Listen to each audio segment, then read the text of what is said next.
Well, hey, everybody. How's everyone doing? Hey, Dave G. Hey, Schmieda's Pictures. How's it going, everybody? I realized that I changed the time to 8, and usually we go live at 9, but I did that because there's a lot to cover today, and I wanted to start a little bit earlier so that we would have time to do it without like everybody getting exhausted. I'm completely tangled up here. I'm not even sure how this happened. Oh well. Anyway, hey Paula, how are you? I'm just so glad to see you guys. And special shout out to Dave G because I haven't seen you, Dave G, on these YouTube streets in a long day. So it's so good to see a familiar face. And you too, Paula Walking. I haven't seen you in before yesterday in a long time.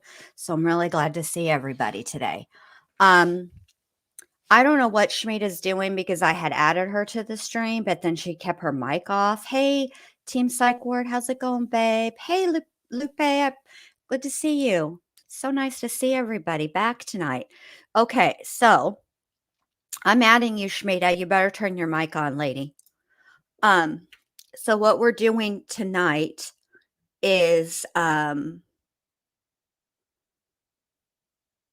to go over the um, forensic anthropologist. Shmita, the jury foreman has spoken. I smoking too, spoken and smoking. Hey Heather, whatever. Welcome, welcome. Sugar beet. Hello, hello.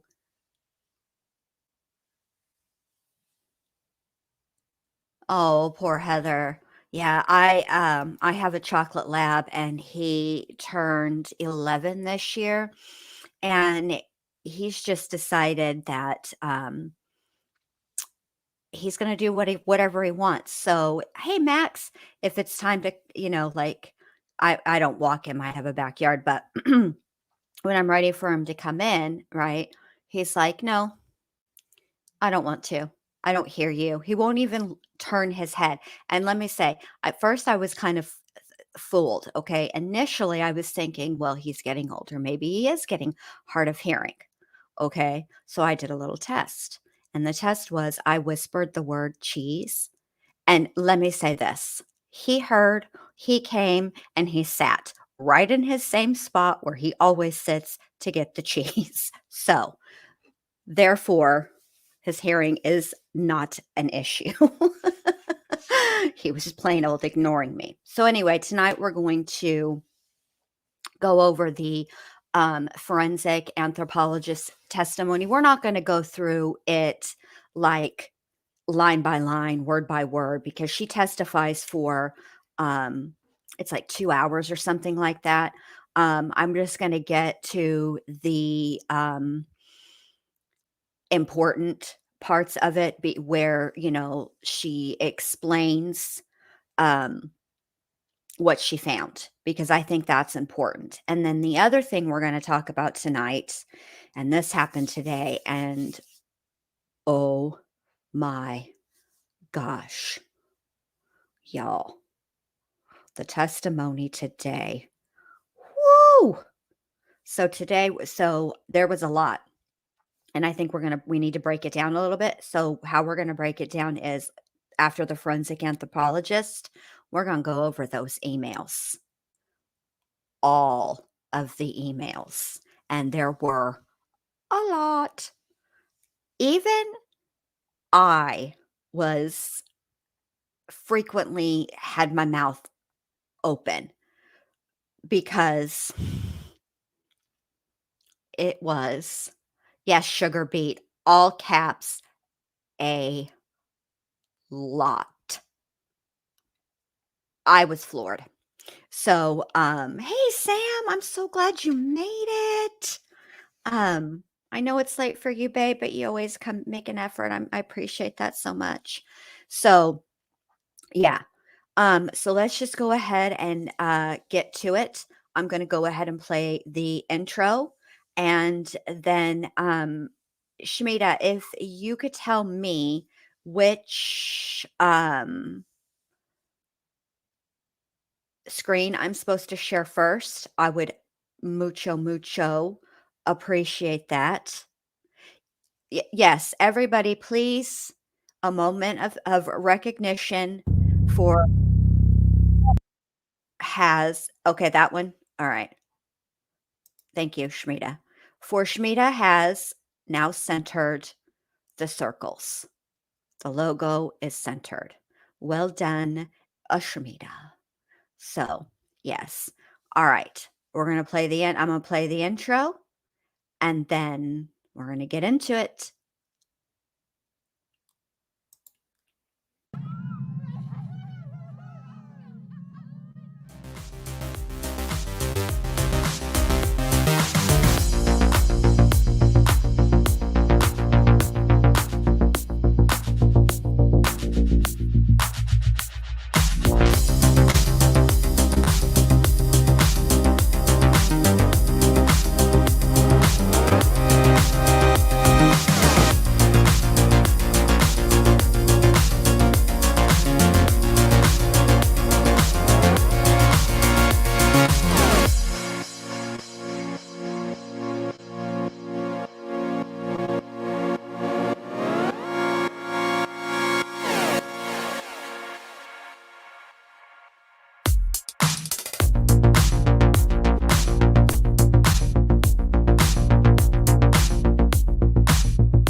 Okay, and before I start the testimony, I just want to remind everyone that this obviously is I'm not it's not graphic testimony per se, but there are pictures of bones, so I'm just letting you know what we're in for today and what we're gonna be talking about. So if, that's your trigger warning or,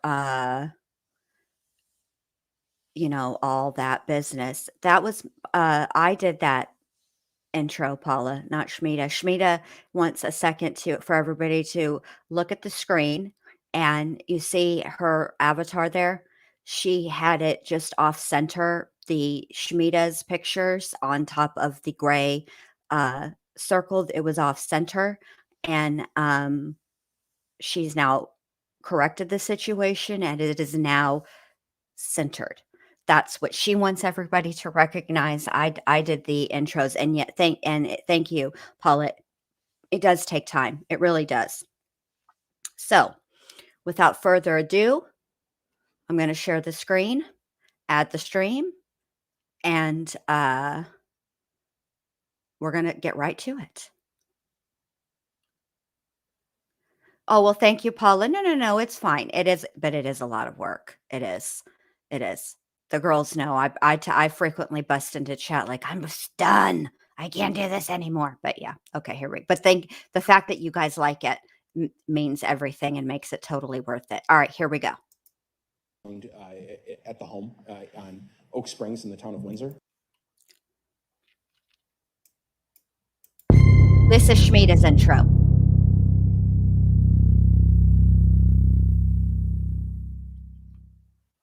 Now run over there and subscribe. Bart and Krista Halderson. Hey, Allie. And as well as obviously some remains or bone fragments found at the home on Oak Springs in the town of Windsor. I was. And you performed quite a bit of work in this case, did you not? I did. You have written 4 separate reports. I did. One involving Bart Halderson. That's correct. One involving Krista. That's correct. One involving the remains found near Krista that hadn't been DNA determined to be Krista, correct? That's correct. And then lastly, one regarding items found at the home on Oak Springs. That is correct. Okay. I'm showing you what's been marked as exhibit number 569. Is this a printout of the presentation that we've developed to try to present some of your testimony here today? That is correct. And 379 is just a USB containing that presentation? That is correct. All right, I'll move 569 and 379 and move to display 379. No objection. They are received.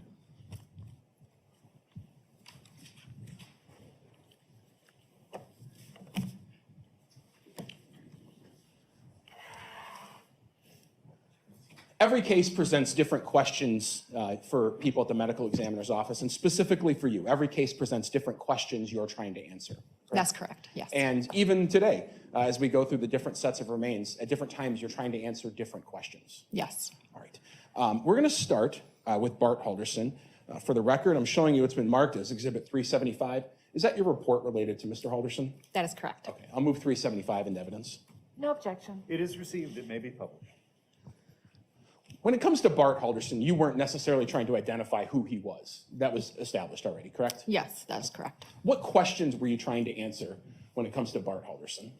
So in this case, the main question was because there was trauma, there was sharp force trauma to the bone.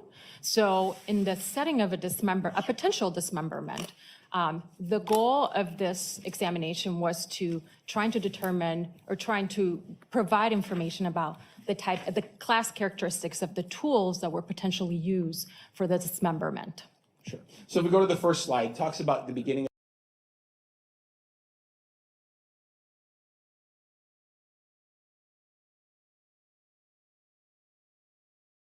of your involvement. Just tell me how you became involved in the study of Mr. Bart Halderson's dismemberment. Sure. So pretty much once the autopsy was completed and the individual was positively identified, again, due to the presence of sharp force trauma, I was in the setting of a potential dismemberment. I was called in order to examine the human remains, again, because of the trauma analysis. Oh my gosh, I'm annoyed with myself. Welcome, Momo. Welcome, Print Ready CG. I'm so glad to see everybody here. If only I knew how to work my mic. And the potential goal for getting an anthropological tool mark analysis that can provide information about the classifications or the properties of the tool. Okay, so for those that are just joining us, I should make a little banner so you guys that would probably be better. This is the forensic anthropologist. She reviewed the remains, and basically what she does is she takes measurements, looks at characteristics, both with her own like eyes, observing it also under the microscope. And she talks about potential tools that were used in the dismemberment and how she arrived at the conclusion that she arrived at. It's okay, nonstop mom, babe. You're welcome. I went early because there's so much. Tools that were potentially used in this setting. When you use the phrase anthropological tool mark analysis, what do you mean by that? What are you trying to determine? Sure. So an anthropological tool mark analysis focuses on the characteristics, right? So I'm looking at the characteristics that were left on the bone and how those characteristics actually are similar or dissimilar to any other tool or potential characteristics of other tools that were found near the decedent or anything that is of potential evidence. Sure. Could you tell me a little bit about the general condition of the remains when you had access to them? Sure. Specifically for the decedent, there was a lot of changes, especially on the torso. There was marbling, there was skin slippage, there was maggot activity.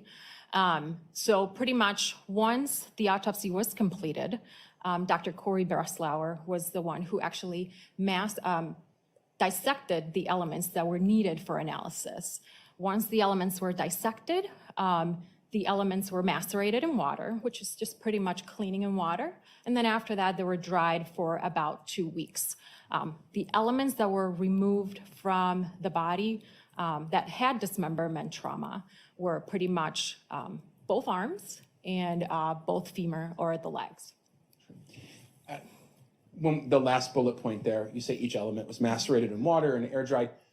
Throughout this presentation, the jury's looked at a lot of photographs in this case. We're not going to look at any photographs of the body being decomposed or anything of that sort, correct? We're going to look at bones. That is correct, yes. There are photographs of bones, and these are, in fact, the bones of Bart Halderson we're going to look at. That is correct. Okay. After you were able to take a look at those bones, you performed something called a skeletal inventory. That is correct. What is the skeletal inventory? So pretty much for me, I just need to know what I have, right? So in order for me to start my examination, I want to look for features, and I want to make sure that I have one single individual, and B, that all the elements that I'm looking for, that I need for the analysis, are present. Sure. So we'll start here. And just to clarify, those are in fact Mr. Halderson's bones we're looking at? Yes. Okay. And we have an example, obviously, a skeleton on the right showing us the location, but tell the jury what we're looking at here. Sure. So right now we're looking at the 4th, 5th, 6th, and 7th cervical vertebrae. So cervical vertebrae is pretty much what makes your neck, right? So that is the reason why I put that in there, so that you guys can get an idea of what section we're looking at. Like I said, it's for all the way from the 4th all the way to the 7th. Below the 7th, that's when your thoracic vertebrae starts. So it's pretty much almost at the bottom of the neck.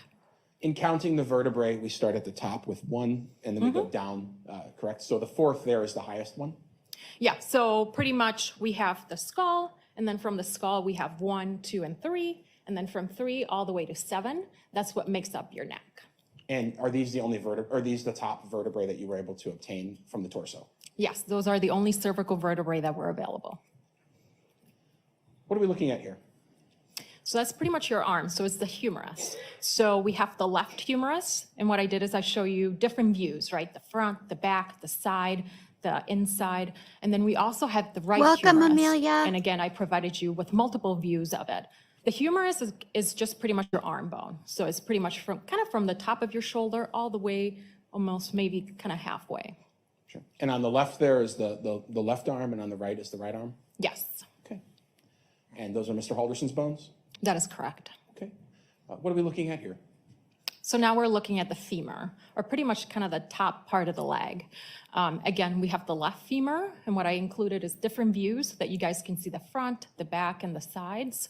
And then we have the right femur. And again, I show you multiple views so that you guys can have a general overview of the element itself.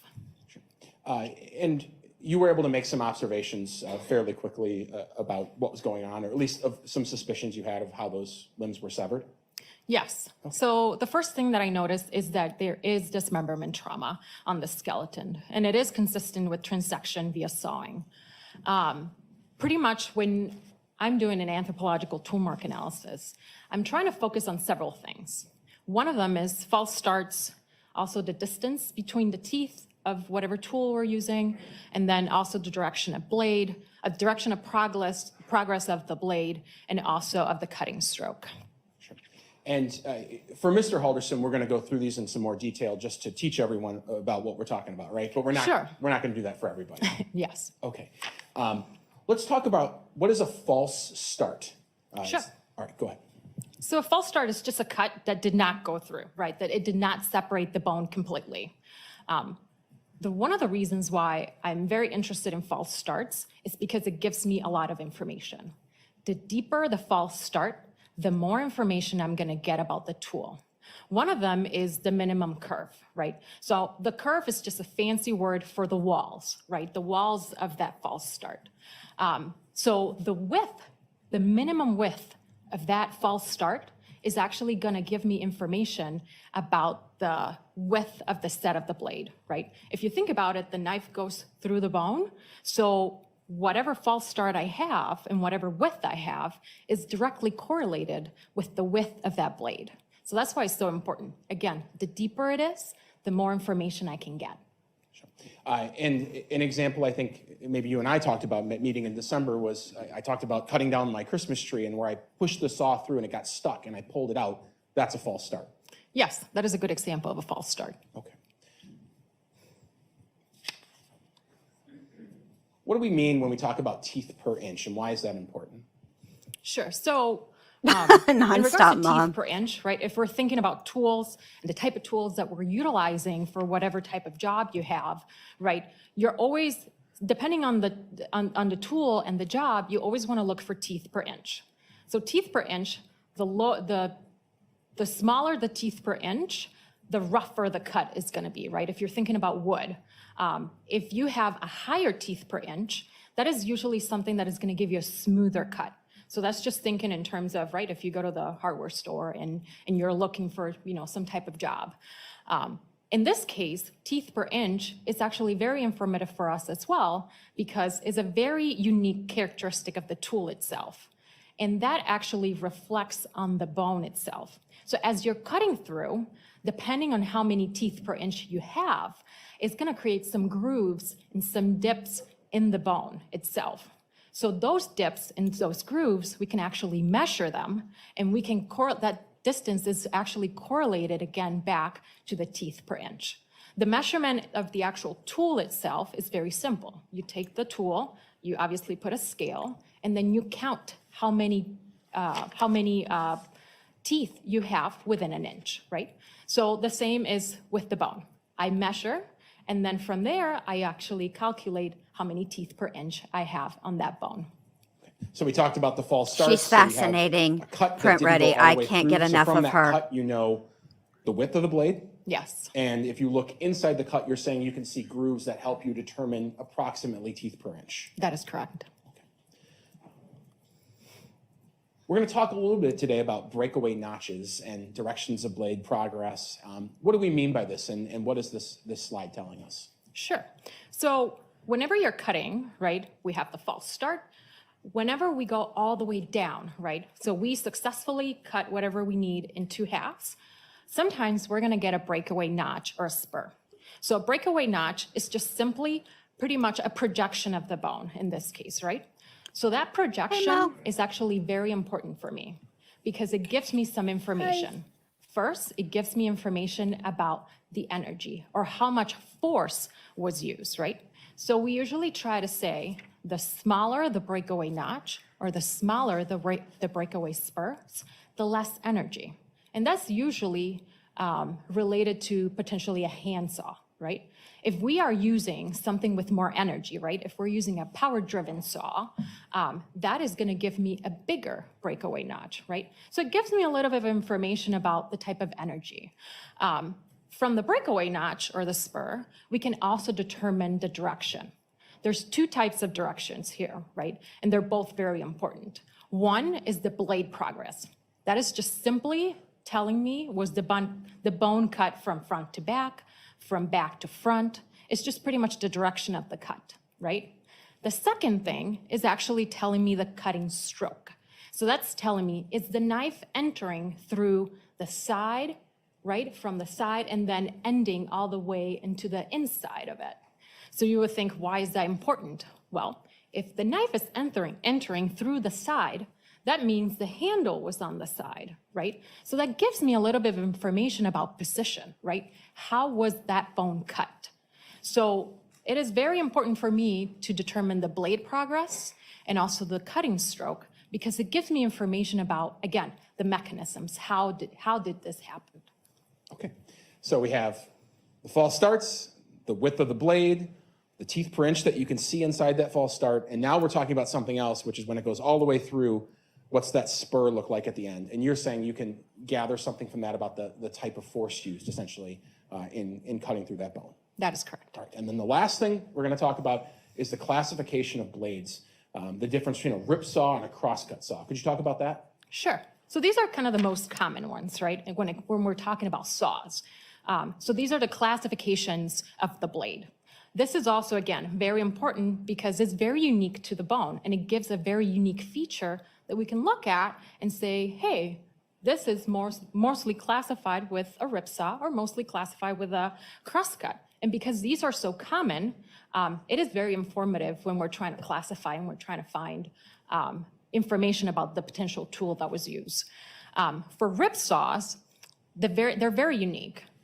Pretty much each tooth kind of chisels a bite out of whatever you're trying to cut, right?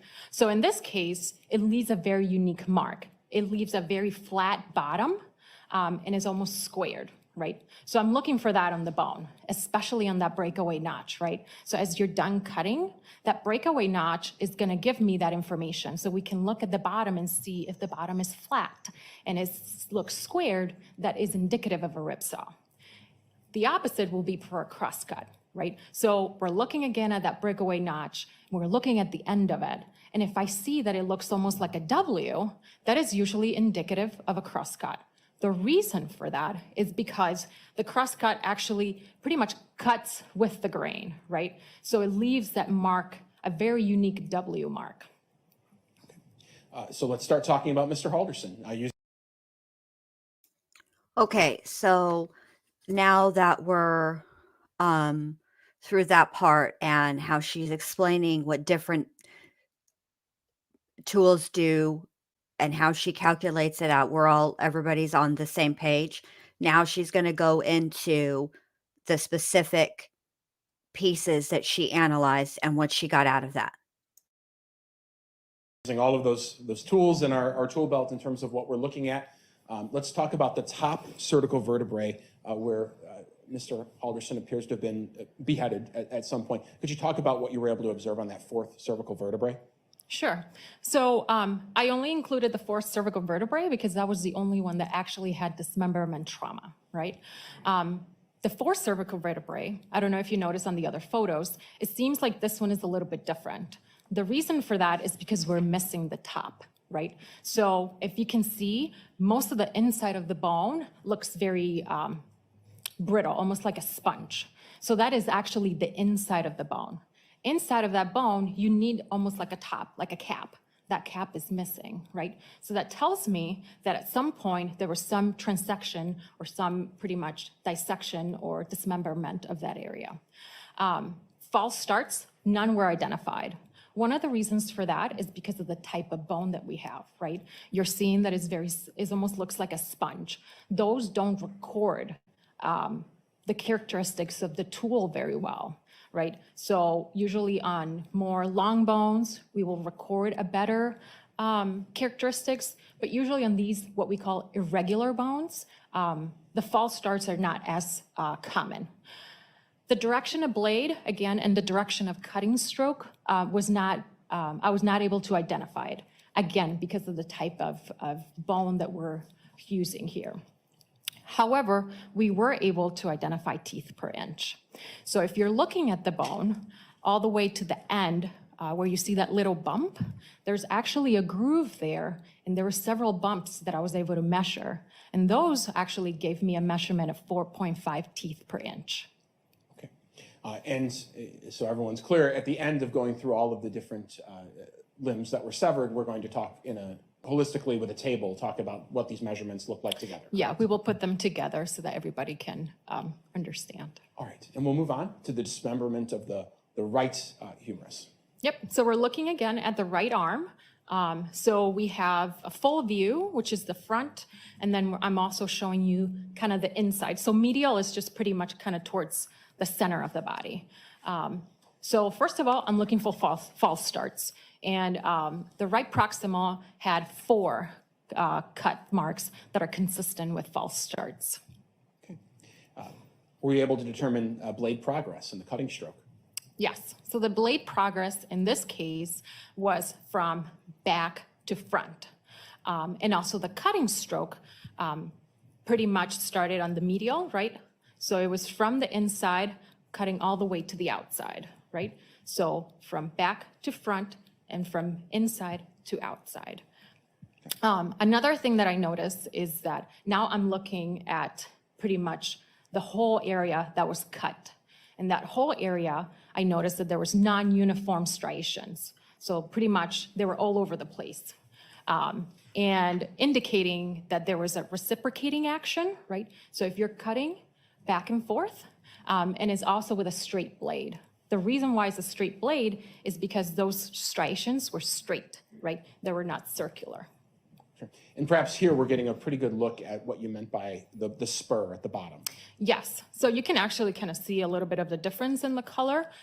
That is the breakaway notch. That breakaway notch is not very big. I'll move 371 into evidence. No objection. It is received, and I'll ask the witness to slide the microphone a lot closer because the blowers have turned on and they create a good deal of noise in the Is this courtroom. better? Okay. Doctor, do you hold any postgraduate degrees? I do. Could you please talk about those? Sure. So I have a master's in forensic anthropology at Texas State University. At that university, they do have one of the largest decomposition research facilities in the country, or what we usually call a body farm. I also hold a PhD, again, in forensic anthropology.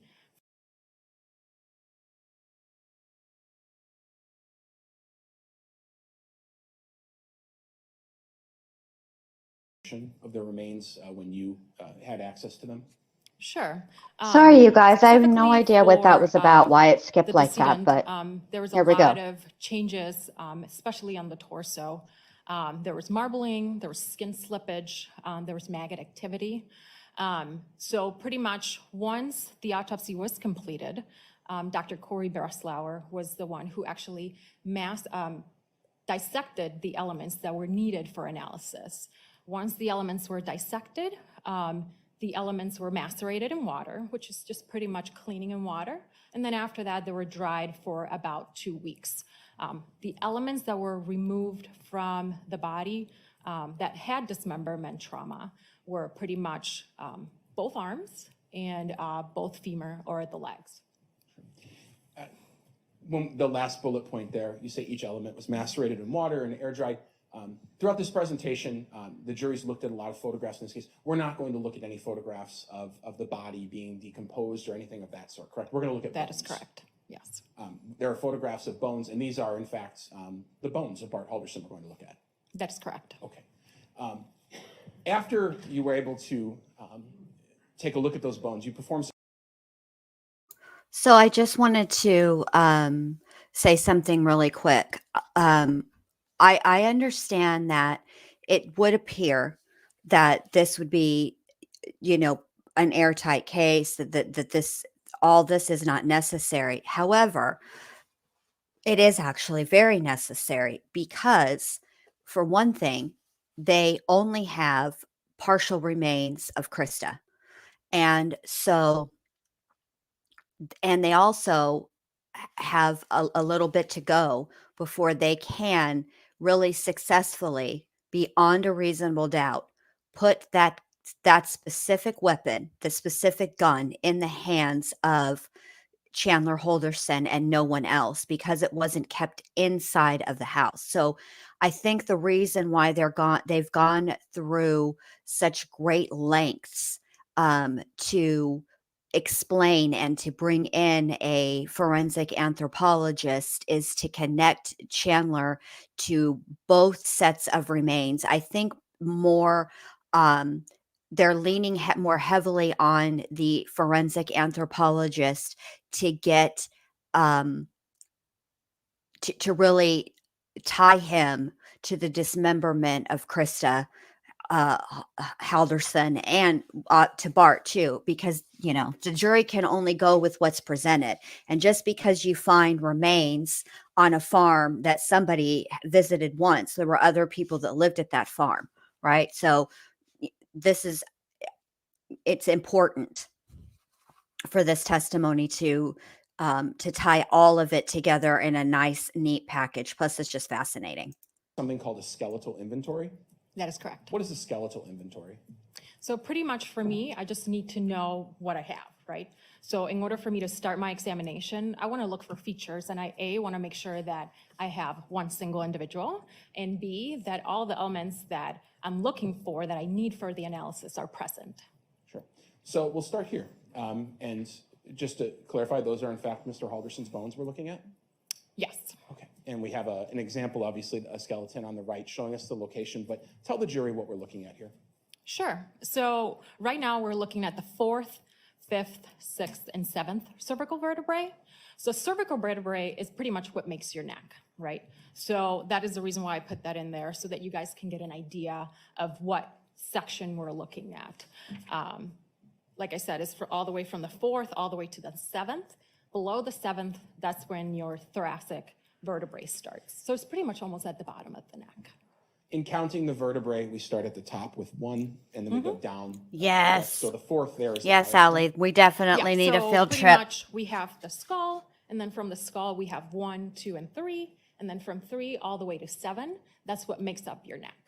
And are these the only are these the top vertebrae that you were able to obtain from the torso? Yes, those are the only cervical vertebrae that were available. What are we looking at here? So that's pretty much your arm. So it's the humerus. So we have the left humerus. And what I did is I show you different views, right? The front, the back, the side, the inside. And then we also had the right humerus. And again, I provided you with multiple views of it. The humerus is just pretty much your arm bone. So it's pretty much from the top of your shoulder all the way almost maybe kind of halfway. Sure. And on the left there is the left arm, and on the right is the right arm? Yes, Okay. And those are Mr. Halderson's bones? that is correct. Okay. What are we looking at here? So now we're looking at the femur, or pretty much kind of the top part of the leg. Again, we have the left femur, and what I included is different views so that you guys can see the front, the back, and the sides. And then we have the right femur. And again, I show you multiple views so that you guys can have a general overview of the. Okay, just bear with me for just second. So, I went ahead and hit up the Googles because this is important to see about visiting body farms. Now, I don't know how they do it in Canadas, but they don't allow any tours at the ones in Texas or in Tennessee because they feel that if they bring tours in and visitors in, it would interrupt and disturb the research that they are doing. So we're all going to have to forget about hitting up any of the ones in the United States and put all of our eggs into the Canadas. So, Shmita, get to your Googles and find out if we can tour. I'm sure we can. The Canadas is far more friendly. Okay, that's all I had to say. Element itself. And you were able to make some observations fairly quickly about what was going on, or at least of some suspicions you had of how those limbs were severed? Yes. So the first thing that I noticed is that there is dismemberment trauma on the skeleton, and it is consistent with transection via sawing. Pretty much when I'm doing an anthropological tool mark analysis, I'm trying to focus on several things. One of them is false starts, also the distance between the teeth of whatever tool we're using, and then also the direction of blade, a direction of progress of the blade, and also of the cutting stroke. Sure. And for Mr. Halderson, we're going to go through these in some more detail just to teach everyone about what we're talking about, right? But we're not going to do that for everybody. Yes. Okay. Let's talk about what is a false start. Sure. All right, go ahead. So a false start is just a cut that did not go through, right? That it did not separate the bone completely. One of the reasons why I'm very interested. Let me just state for the record that when I did hit up the Googles and found that they do not offer tours, I was very, very disappointed. I would like to visit the body farm with my alive body because I fully intend to donate my unalive body to the body farm. I feel like, frankly, I should be studied. All right, here we go. Interested in false starts is because it gives me a lot of information. The deeper the false start, the more information I'm going to get about the tool. One of them is the minimum curve, right? So the curve is just a fancy word for the walls, right? The walls of that false start. So the width, the minimum width of that false start is actually going to give me information about the width of the set of the blade, right? If you think about it, the knife goes through the bone. So whatever false start I have and whatever width I have is directly correlated with the width of that blade. So that's why it's so important. Again, the deeper it is, the more information I can get. And an example I think maybe you and I talked about meeting in December was I talked about cutting down my Christmas tree, and where I pushed the saw through and it got stuck and I pulled it out. That's a false start. Yes, that is a good example of a false start. Okay. What do we mean when we talk about teeth per inch, and why is that important? Sure. So, okay, I was thinking about something. Perhaps, maybe I could negotiate a tour into the donation.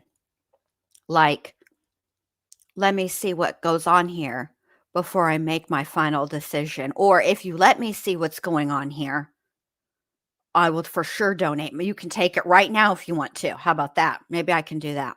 I'm going to look into it. There's got to be a way. In regards to teeth per inch, right, if we're thinking about tools and the type of tools that we're utilizing for whatever type of job you have, right, you're always, depending on the tool and the job, you always want to look for teeth per inch. So teeth per inch, the smaller the teeth per inch, the rougher the cut is going to be, right? If you're thinking about wood, if you have a higher teeth per inch, that is usually something that is going to give you a smoother cut. So that's just thinking in terms of, right, if you go to the hardware store and you're looking for, some type of job. In this case, teeth per inch is actually very informative for us as well, because it's a very unique characteristic of the tool itself. And that actually reflects on the bone itself. So as you're cutting through, depending on how many teeth per inch you have, it's going to create some grooves and some dips in the bone itself. So those dips and those grooves, we can actually measure them, and we can that distance is actually correlated again back to the teeth per inch. The measurement of the actual tool itself is very simple. You take the tool, you obviously put a scale, and then you count how many teeth you have within an inch, right? So the same is with the bone. I measure, and then from there, I actually calculate how many teeth per inch I have on that bone.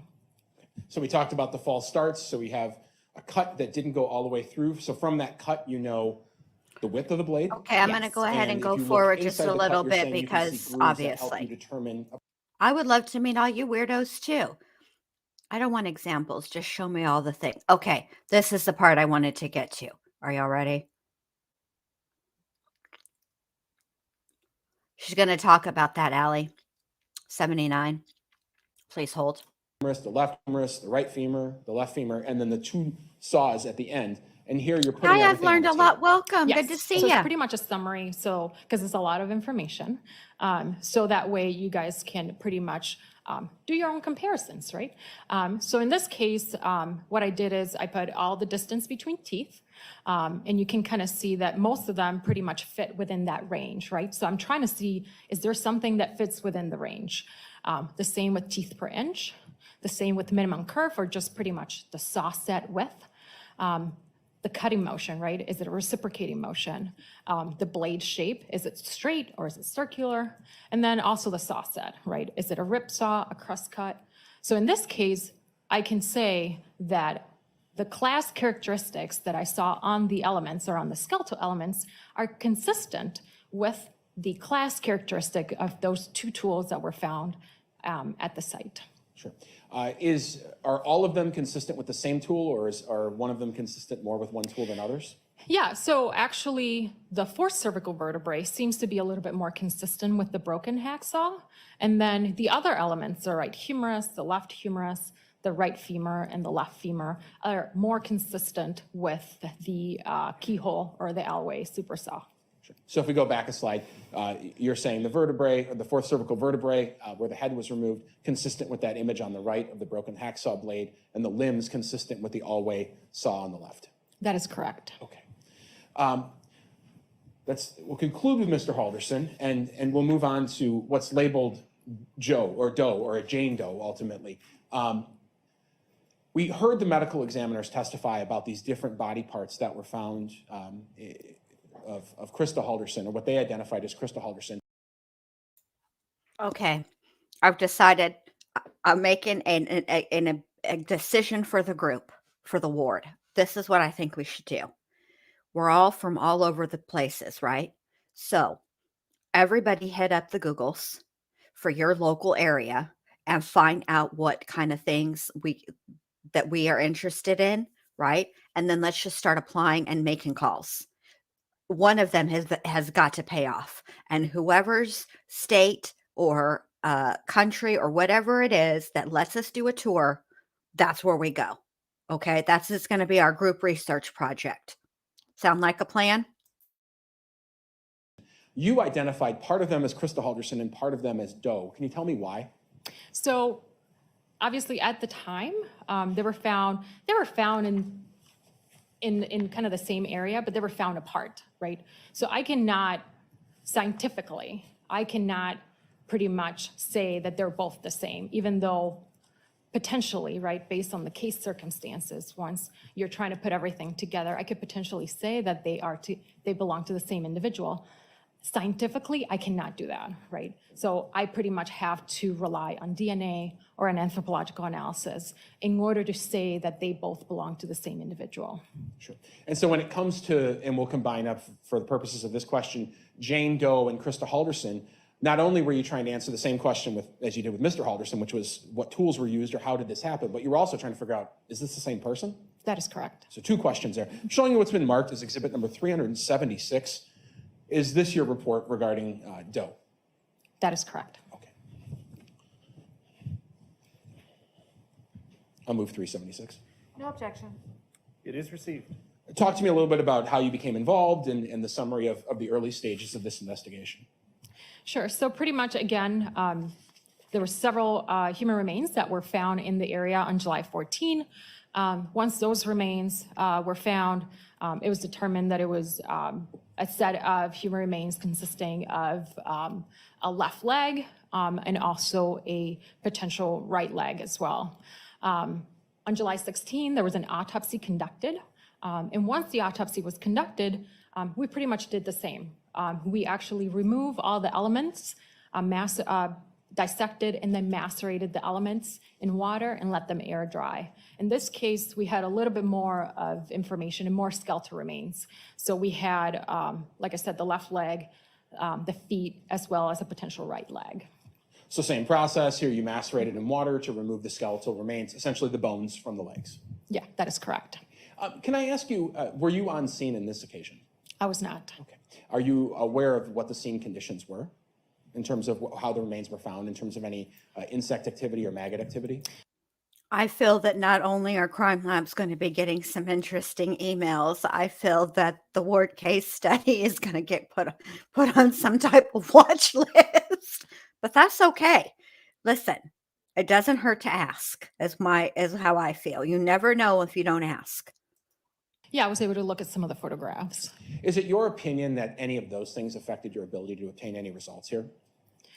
I would say potentially for the identification, yes. The identification on one of them was a little bit more difficult than on the other one. On the other one, DNA was still available. On the other one, the elements and the outdoor elements really took a toll on the human remains. And those, we were not able to get DNA out of them. Sure.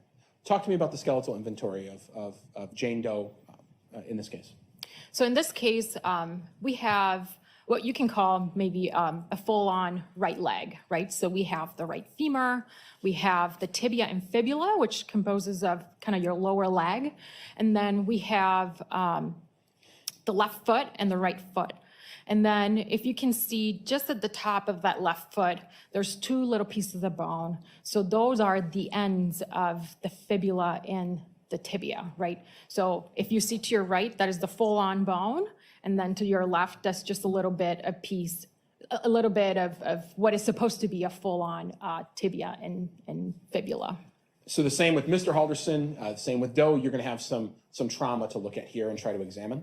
Yes, especially to that right femur, because we're missing the head. Basically, yes. Nonstop Mom. We'd like to do like a whole tour of everything, like body farm, like an autopsy, some true crime tours, all. Yes. That's what we'd like. Yeah. So, sugar beet. The reason they have to dry them, right, for so long is because they're trying to get down to the bones, okay? But there are other things that would be a faster process. There's other solutions that they could use. However, with those other solutions that would remove the tissue and the muscle and all of that from the bone, you don't want to risk damaging the bones. So it's a slower process. But yeah. Yeah. And then obviously we're missing a really big part of the tibia and the fibula. All right, let's talk about that. Let's start with the right femur. Did you observe any false starts? I did not. Okay, tell me about blade progress or cutting stroke or what you were able to observe. So in terms of the blade progress, I was able to determine that this was cut from back to front. And then the cutting stroke actually started from the medial side, from the inside all the way to the outside, right? So it was cut from back to front, and then the cut actually started from the inside all the way to the outside. Talk to me about, were you able to observe on that bone teeth per inch and the blade set width? Yes. So in this case, we were able to determine that it was about 20 to 12.5 teeth per inch. Again, it was an inconsistent cut. We're looking at very inconsistent striations, right? They're straight, which is suggestive of a straight blade. And again, is in very different anatomical planes. The reason why I included a photograph of, again, the microscopic view is so that you guys can see really those striations and how different they are, right? So the more inconsistent it is, the more inconsistent the striations, the more inconsistent the cut. In terms of blade set, I was able to determine that it was about 0.05 inches of a width. Actually, on this one, I was able to determine as well that the kerf floor is flat bottom and is square, again, indicative of a rib saw. Talk about the left tibia, if you could. Yeah, so this is the end of the tibia. This is what makes your ankle. So here, I just have to interject a little humor here for just one moment. Not only would he be listening to Bible verses all the days, but 101 uses for dryer sheets in prison. That's all. here you can see that there is at least 5 cut marks, which are consistent with false starts. And this one is a little bit difficult to see it because the bone kind of turns. So the cuts are actually going all the way from the front of that image all the way to the side. Were you able to make, with the tibia that makes up the ankle, were you able to make any the conclusions as to the blade progress or the cutting stroke? Yes. So in this case, we were able to look at the blade progress. The blade progress, again, was cut from front to back. And then the cutting stroke, how that knife entered through, was actually entering through the lateral. So pretty much the outside, and it goes all the way to the inside. So the cutting motion was from the outside to the inside. Again, non-uniform striations all over, which are indicative of reciprocating motion, and again, an inconsistent cut. Sure. Speaking again, same bone, we're talking about that ankle. Were you able to determine teeth per inch and the blade set width? Yes, so you can see pretty much on these red squares, again, those dips and those grooves, we were able. Yeah, I noticed that too, Amelia. I wasn't really happy with the quality of how it turns, how we see it. But I think it's fascinating because, basically they have, for all intents and purposes, matched up pretty much which tool he used, excuse me, on which body part. And I think the interesting part of all of this is that it's none of the tools that he used were electric. They were all hand saws. So no, and this was a weird analogy to make. I agree that it's not like a Christmas tree in that, well, if you think about it, when you try to cut down a Christmas tree and you're using an axe, the likelihood of striking the same, unless you're like a lumberjack or a professional. So I'm just going to go for myself. The likelihood of me hitting the same mark at the same speed with the same force every single time is little to none, which is why you see all of these little marks and what's the word, deformities, and they're not all uniform, they're all different, and that's because he did it with his hands. Well, what I should say, obviously he didn't use a power tool of any type. It was all you know handsaws and stuff. So, yeah, it's interesting though. All right, I'm gonna play it. To determine about 25 teeth per inch. And then the blade set, again, we were able to give an estimate about the width and say that is a rip saw based on the curve floor, again, which was flat and squared. Let's talk about the left fibula. The left fibula, again, so the left fibula goes next to that other bone that you just saw. So that, again, makes up for your ankle. So we have about a blade, we have a false start. This false start was actually quite deep. So again, it gives me a lot of information about the blade set. So I was able to measure and it gave me 0.04 inches for a blade set. Again, it's suggestive of a raker set, which is, again, fine tooth, consistently usually with bow saws or pruning saws. And staying with the left fibula, blade progress, cutting stroke. So in this case, this bone was actually cut from front to back. And then the cutting motion was very similar to the tibia, because you have to think about it, they're both right next to each other. So it was pretty much cut from the medial, through the medial, and then going all the way to the outside, right? So it's very consistent with the tibia that we just saw. Again, non-uniform striations, which are indicative of reciprocating motion, and is also a straight blade. In this case, we're looking at teeth per inch, and it's about 20 teeth per inch. And the blade set, again, was consistent with a rip saw.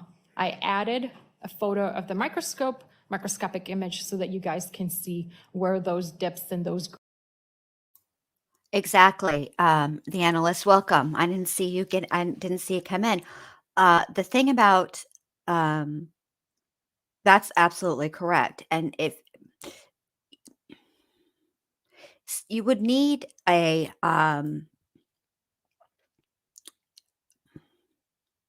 you would need to have a good knowledge of human anatomy, because,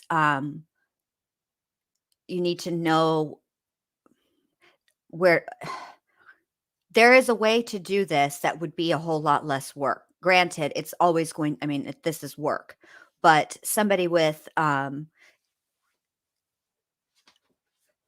working knowledge of anatomy, or a surgeon would have done this completely differently. Like if you think about the Black Dahlia, the way that her injuries were, the person who performed that, who did that, was most likely a surgeon, or which doctors are surgeons, but a doctor that was a surgeon.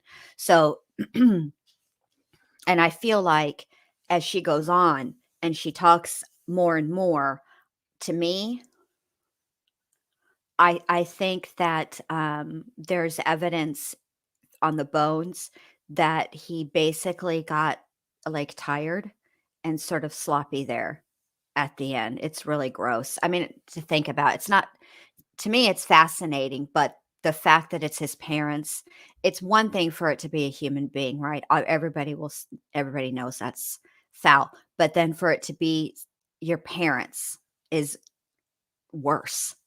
Hey, Faraway Eyes, how you doing? So, yeah,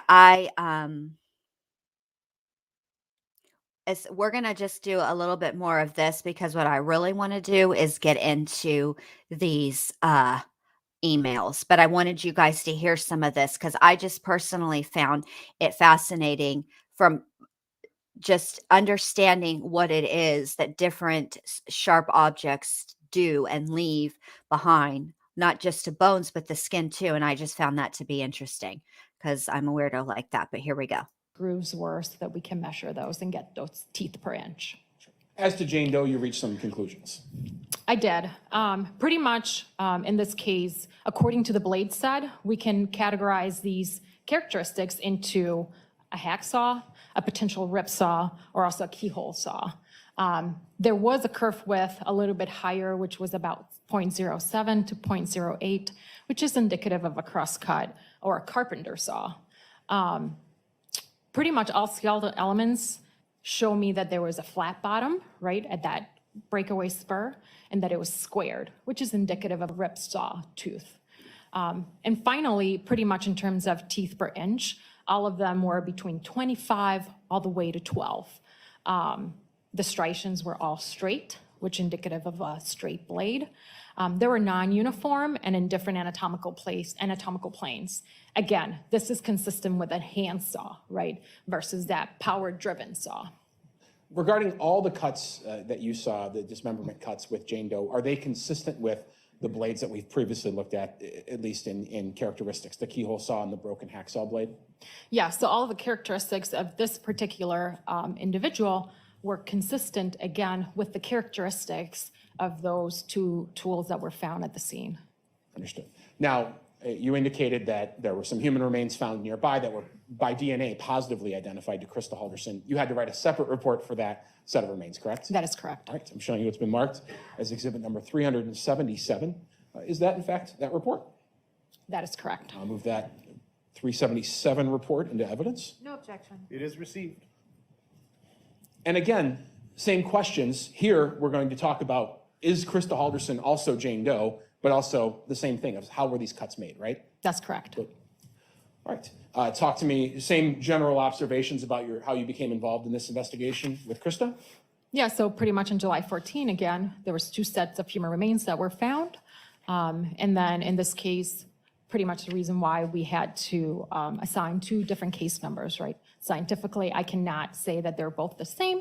So based on not just DNA, but also the anthropological analysis, we try to narrow it down to see if, in fact, these remains do belong to Krista. Same process of essentially before, but you attended, or there was an autopsy performed, and then the remains were transferred to you for your work at some point. That is correct. In this case, in addition to the sharp force trauma, right, and the type of analysis that we're trying to do, we're also trying to identify the individual and try to see if what I do is a morphological analysis. So I look at the shape and I look at the size and I also look at the measurement. So I measure the bone and I try to pretty much analyze and see if they actually are similar to each other. Same process, macerated in water, the skeletal remains were air dried, and then you performed some analysis. That is correct. All right, let's talk about the skeletal inventory of Krista Halderson. So in this case, the skeletal inventory consisted of just the shaft of the femur, right? So if you have your leg, I'm missing pretty much the top part of it. The distal end, which is the part that makes up your knee, was still there, but it was actually separated. We have a patella, which is your kneecap, and that one belongs to the left side. We also have a left fibula and a left proximal shaft of the tibia. Again, that's your lower leg, but we're missing those 2 ends of it. All right, so let's perform the same work as we have. Let's start with the left femur. Were you able to observe false starts there? We did. So we're looking at the top part of the femur, right? So we had pretty much the shaft. So this is just the top. And we're looking at one superficial false start. Okay. Able to determine blade progress and cutting stroke? Yes, in this case, we can say that the bone was cut from front to back and that the cutting stroke was actually from the front all the way to the back. So pretty much the blade was entering through the front and cutting all the way to the back. Were you able to determine teeth per inch? Yes, so in this case, we were able to determine about 9.1 teeth per inch and 6.7 to 5.9 teeth per inch. Again, the striations on the breakaway spur actually gave me indications that this was a reciprocating motion. And then the floor itself gave me information about the width of the blade. Sure. And there, are we looking at a close-up of the microscopic view of that? Yeah, so that's pretty much how I was able to calculate the teeth per inch. So I'm looking again at the top part of that bone, and I'm looking, that is a breakaway spur. And I'm actually looking under the microscope at that breakaway spur. And then, Sorry, the next no, you're image. fine.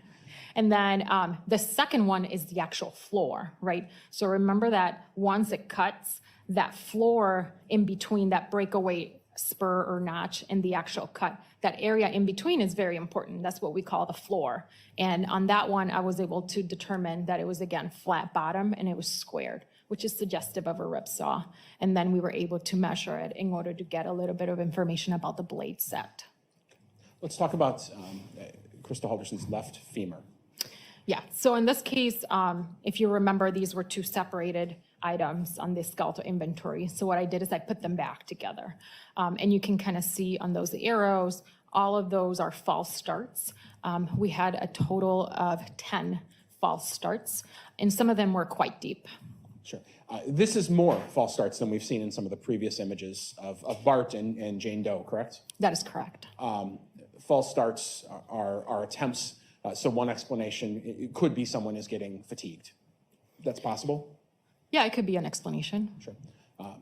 Or they're just having trouble. Yeah, it could be another.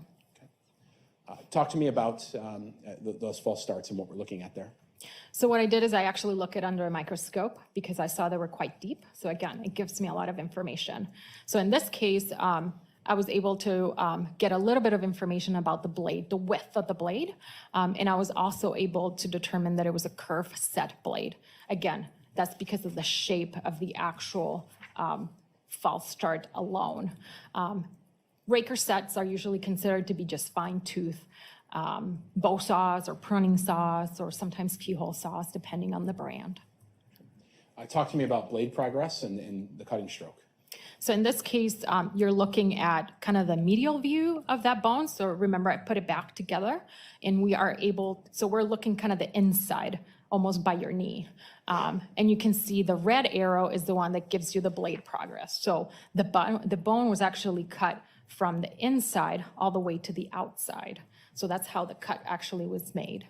The cutting stroke or the blade actually was cutting through the front. So that cutting motion was from front to back. Were you able to determine teeth per inch for this cut? So again, we look under the microscope and we had about 12 teeth per inch on average on the striations in those dips and grooves. Again, the striations were indicative of a reciprocating motion in different anatomical planes. Okay, so Max, let me highlight this so we can know, so you can answer me. Are you asking about the parts that she's testifying to? Because if you are, the answer to that is no. They were not found with any indications that they were burned. These are the legs of Mrs. Halderson and the torso of Mr. Halderson. So these were these were the only remains that they recovered. I'm going to go forward a little bit because she is going to talk about the fireplace, which I found to be interesting because of what she recovered in there. And so I'm going to skip forward a little bit because I really do want to get to these emails because they're like, here we go. Important. Hold on. All right. I think that's good. Were you able to identify that as anything? Okay. So I think I went forward a little too much. It's harder to do it because it's Schmida's computer. So I don't get the little pictures that pop up before. So I can't see. But anyway, basically what happened was she was called out to the Halderson home.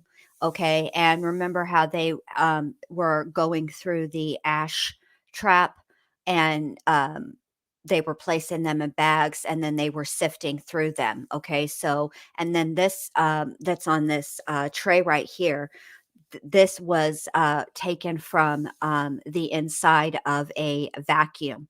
And yeah, we're going to get into that, Paula. I just wanted to go through this real brief because I wanted you guys to see what they got from the vacuum and then what they got from the fireplace. Okay, here we go. Thing other than just paper? It was just shredded paper, yeah. Okay. Above that, there's a small pile of looks to be debris. Were you able to identify that at all? Seems we were not really able to ID. It seems like it was more like seeds and kind of random things that you find outside. Okay. Yeah. And if we keep moving counterclockwise, I suppose around, there's a pile of clear material there. Almost looks like rock salt. What is that? That was actually glass. And During this case, while you were in the Halderson home, did you have an opportunity to actually look through the fireplace yourself? I did. And is that glass consistent with glass you found in the fireplace? There was broken glass in the fireplace. Okay. Slightly to the left of that, continuing going counterclockwise, there appears to be a pile of debris. What is that? We were not 100% sure. Seems like it was almost like burn, something kind of woodish. We were not really able to identify that very well. Sure. But it was quite dark. And we'll save the bottom left corner for a second, but in the very center appears to be a pile of dirt. Is that what it is? Yeah, it was just dirt from normal vacuum. And in the bottom, there's some dog hair, pretty much. I think so, yeah. Okay. There's some white rocks, and so the judge is clear on the record. I'm pointing to the bottom left corner of this tray. What are those? That is bone.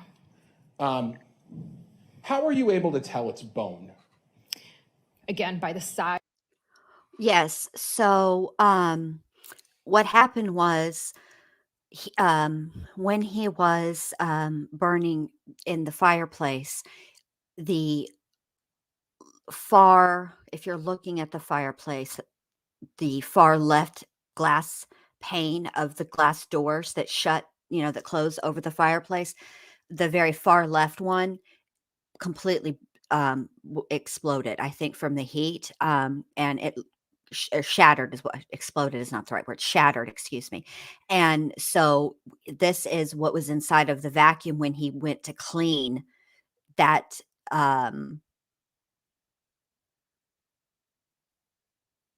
Clean that up. Now, see, this is a good question. Okay.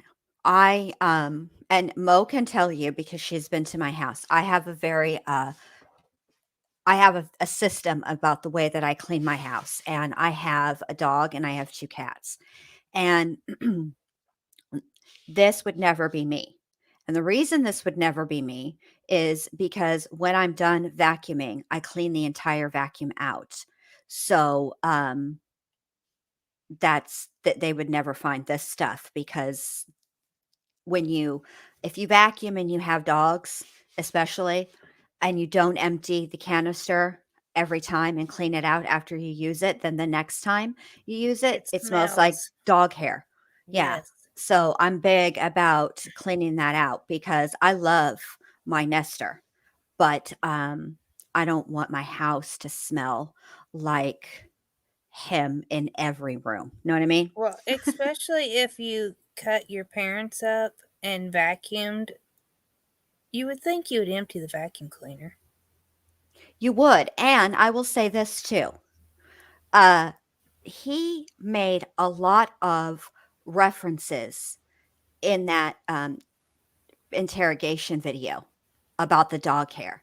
He said it repeatedly. He said, "Didn't you see all the dog hair? Didn't you see all the dog hair?" And yet here is the dog hair. So what that tells me is that he cleaned the inside of the fireplace and around the fireplace, and that is all. So I just can't figure out why he put the sheets on the couch. And he told somebody that he put them on there because the detective said he didn't want to sit on the couch with dog hair on it. But that's not no detective would say that. So, well, no, they wouldn't. I can't figure out why he put them on there.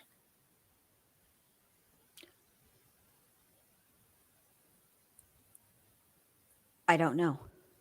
I don't either. Unless, because that was in the upstairs living room, right? The sheets were on it was in the basement. So what I'm wondering is, let's think about this logically, okay? You have 2 bodies, likely downstairs in the basement, and you have dogs, you have animals wandering around, and it's going to be messy. And maybe he put the sheets on top of the couches to avoid them stepping in something and tracking it back onto the couches. Or let's say they got splattered. I mean, think about it. I think it was a way of doing nothing more it was part of the cleanup, hiding, all that stuff. And I think that I'm sure they looked under those sheets. I don't think they left them there. I'm sure they looked under them. And so that's what I think it was. And I think he forgot to do it. I think he forgot to take them off. That's what I think. I mean, there are a lot of parts of this that he, it seemed like he's somewhat well thought out as that goes, but then like sloppy at the end. So, but anyway, I'm going to keep playing this so we can hear. Okay. Size and the shape and the morphology, right? So bone is very unique. So when you're looking at bone, you're looking at two types of bone. One, remember that spongy look-like bone that we had in the cervical vertebrae? So that's one type of bone, and that's usually on the inside, right? You want to think about it as a sponge that has little holes, and those little holes are the ones that kind of give you the nutrients, right? That's the blood vessels. That's kind of the reasoning for that. The outside of the bone is called compact bone. I always think about it as concrete. It looks like cement, right? So it's usually the outside of it.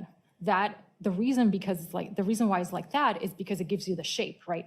So the inside is very hollow so that you can get the nutrients, and the outside is the one that gives you the shape. So you do want that to be really strong and really hard. So whenever you have bone pieces, I'm always looking for that. I'm looking for that spongy bone and that really concrete or compact bone. And there were several features on those little fragments that can tell me that that was bone. In relatively to other fragments you may have found in this investigation in the Halderson home, were those somewhat small? They are very small and very fragile. So we talked about it being bone, and just so no one's confused, you cannot positively say that's human bone, correct? No, I can't. What's the difference between what you're able to identify as bone and what you can positively identify as human bone? What are you looking for? So I'm looking for, again, features, right? So the morphological features, the size and the shape. Aside from that, I'm also looking, so bone is the one that is responsible. So the bone actually attaches to the muscle, right? So those areas actually have some bumps and grooves that are very unique to the bone, right? So as an anthropologist and as an osteologist, right, somebody that knows the bones really well, I know where all those features are, right? So I know where each muscle attaches. I know the features of each bone as well, right?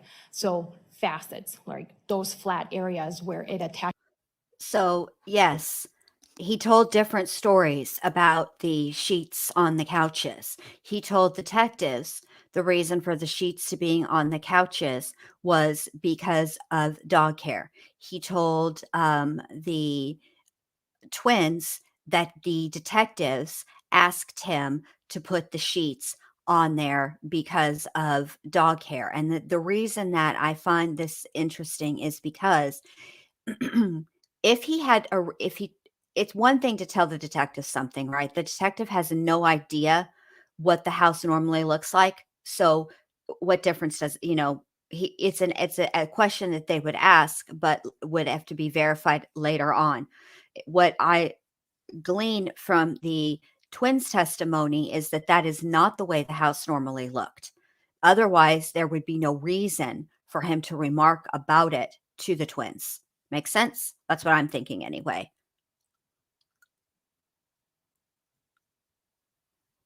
I agree.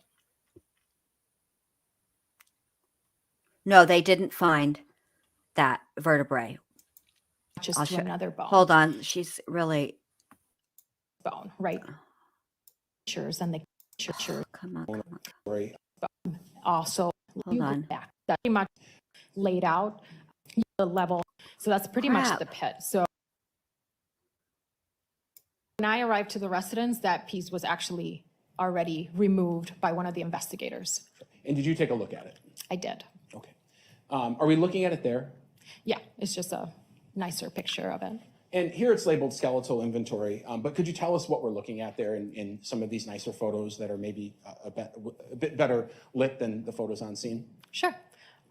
So this is actually that little piece of bone that you guys saw in that other picture. So when I was asked to look at the photo and look at the remains, the main question was, is this bone? And if so, is this human? So the first thing that I can tell you is that it is bone, right? Remember that categorization of spongy bone and compact bone. So you can actually see it in this image. You can kind of see that sponge in between, and you can kind of see that compact bone in the top also and on the back.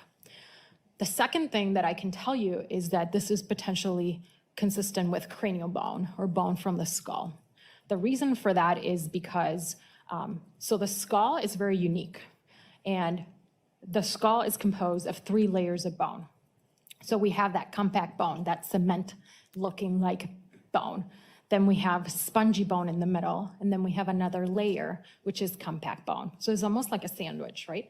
So as bone, especially in this case, potentially underwent fire damage or thermal damage, that first layer of bone is gonna be destroyed, and it's gonna expose that second layer.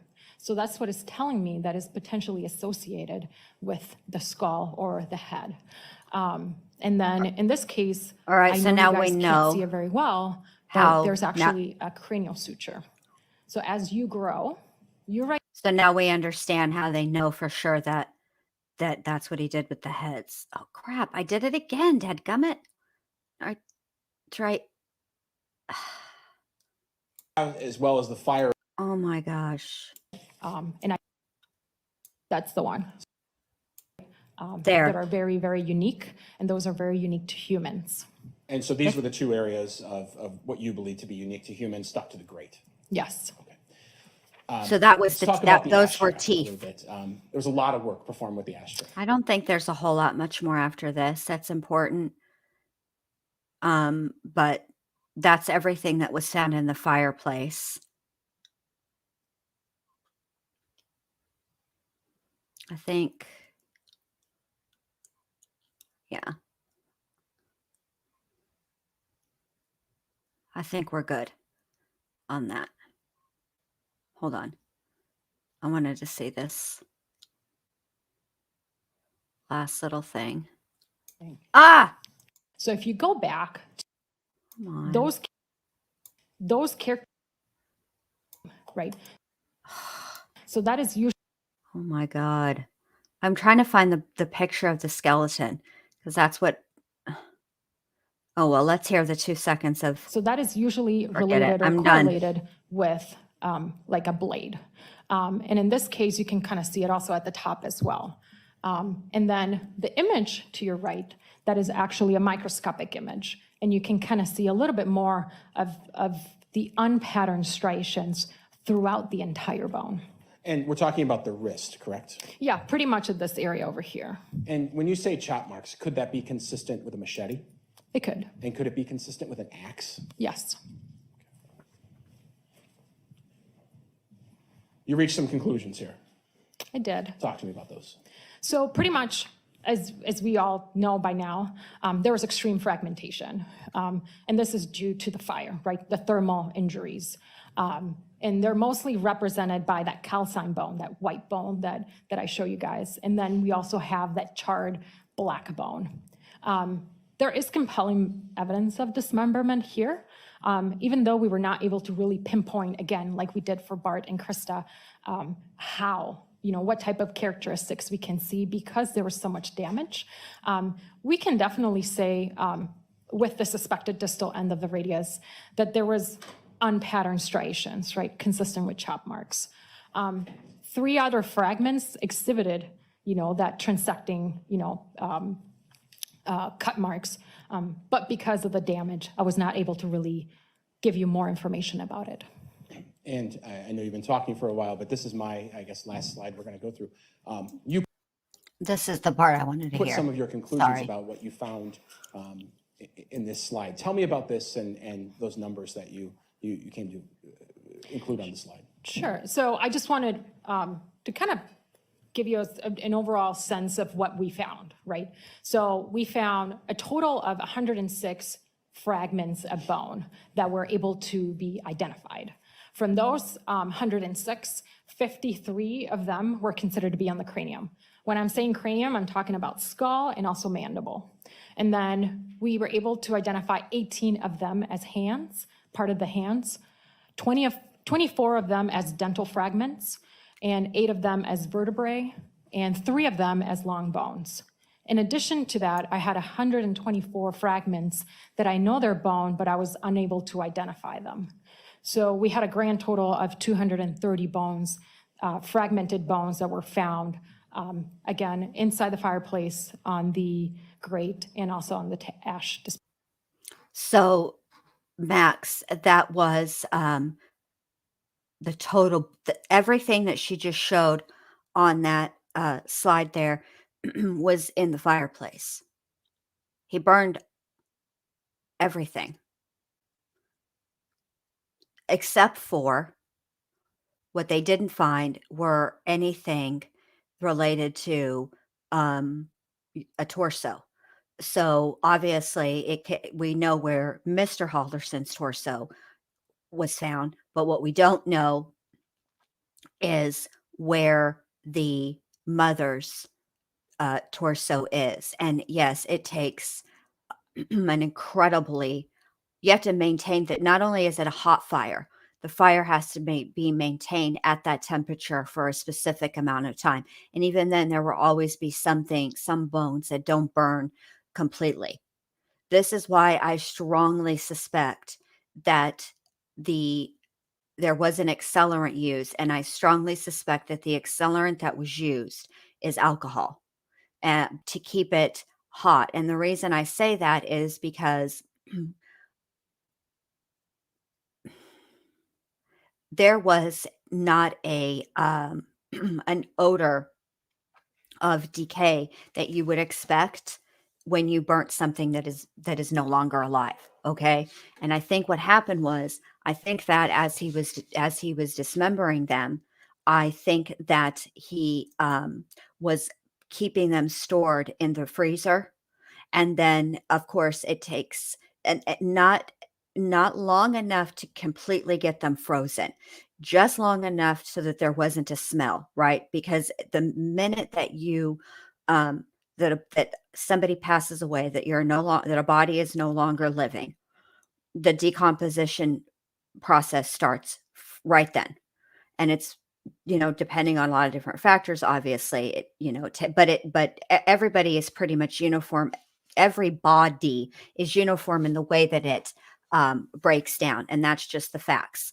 The only thing that changes is where that body is, and how long it takes. The colder, obviously, the slower it takes, but the process is the process for each body. That's the same. And so I think that because he kept them cold, what he needed to do was, and he needed to have the fire hot, but he couldn't use like lighter fluid, right? Because that would emit a smell. And so I think that is part of the reason why he used the whole, I'm packing up 11 billion, my parents took 11 billion bottles of liquor with them on their trip, because I think he used that alcohol as the accelerant to keep it hot and actually cause it, because you can't just light a body on fire. Even if he had put them on there with their clothes, all right, the clothes would have burnt, and subsequently the skin would have been burnt as well. But in order to maintain it to keep burning, you have to keep, and you know what I'm saying. So I don't think I don't think the peroxide was the accelerant.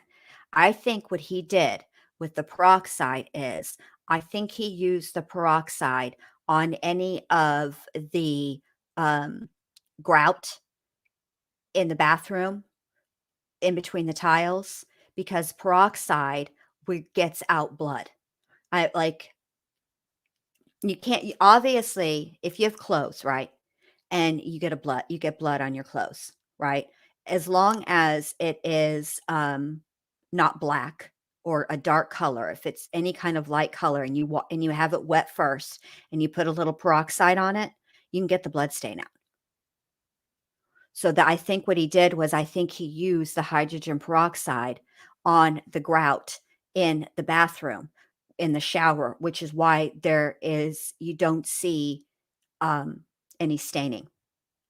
I agree. I think that's what it was for too. Because I'm telling you right now, Comet wouldn't get it. And the thing about peroxide is this: once you use the peroxide, right, and you run the water, it's done.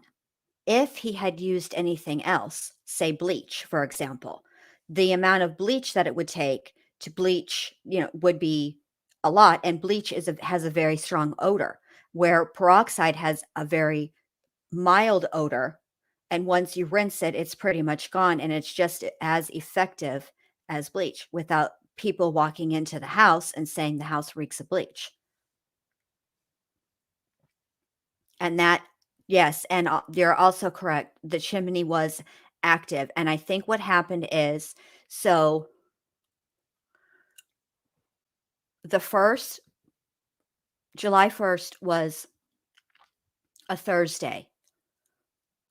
I think that I think this all took place, obviously, between July 1st in the early afternoon, evening time through the early hours of July 2nd. But remember, he had to do, he didn't have a lot of time to do all of the things that he needed to do, because he had Cat in and out of that house more than once after all of this. So, you know what I'm saying? So he was rushed. Not rushed is probably not the right word, but he had to maintain a schedule in order to accomplish all of this. So he did. He had that fire going for hours. Hours. Yeah, And from 12 a.m. to 5 a.m. I think it was going.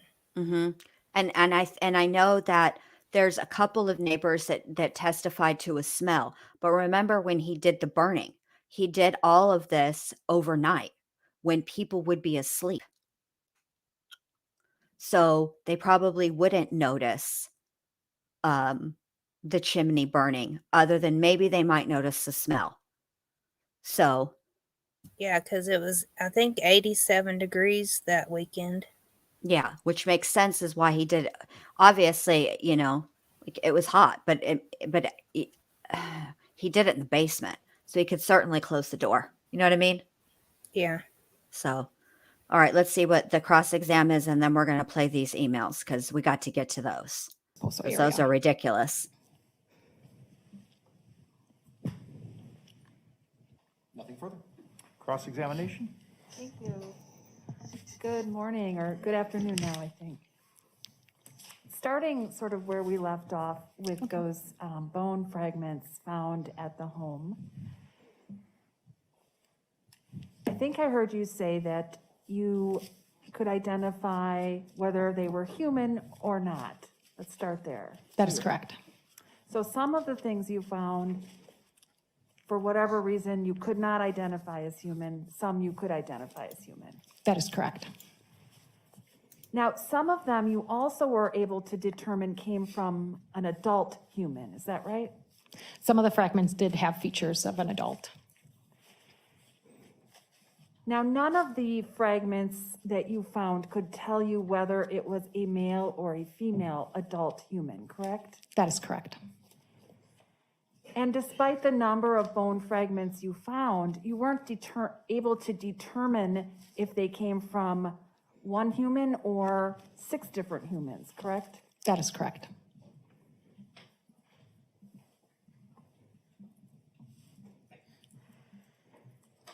Now, turning back to your analysis from the beginning of your testimony, you were given a couple of tools to compare with the evidence that you found. Is that right? That is correct. So the total number of tools you were given was 2. Is that right? Yes.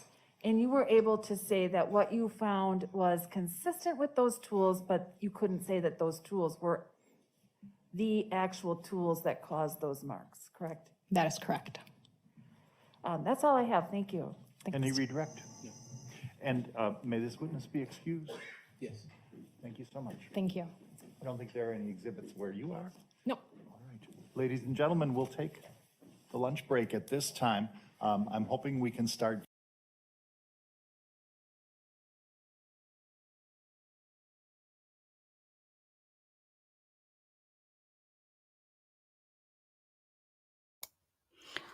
Okay. So there's that. I don't understand. I do sort of understand the questions that they're asking and why they're asking them, but I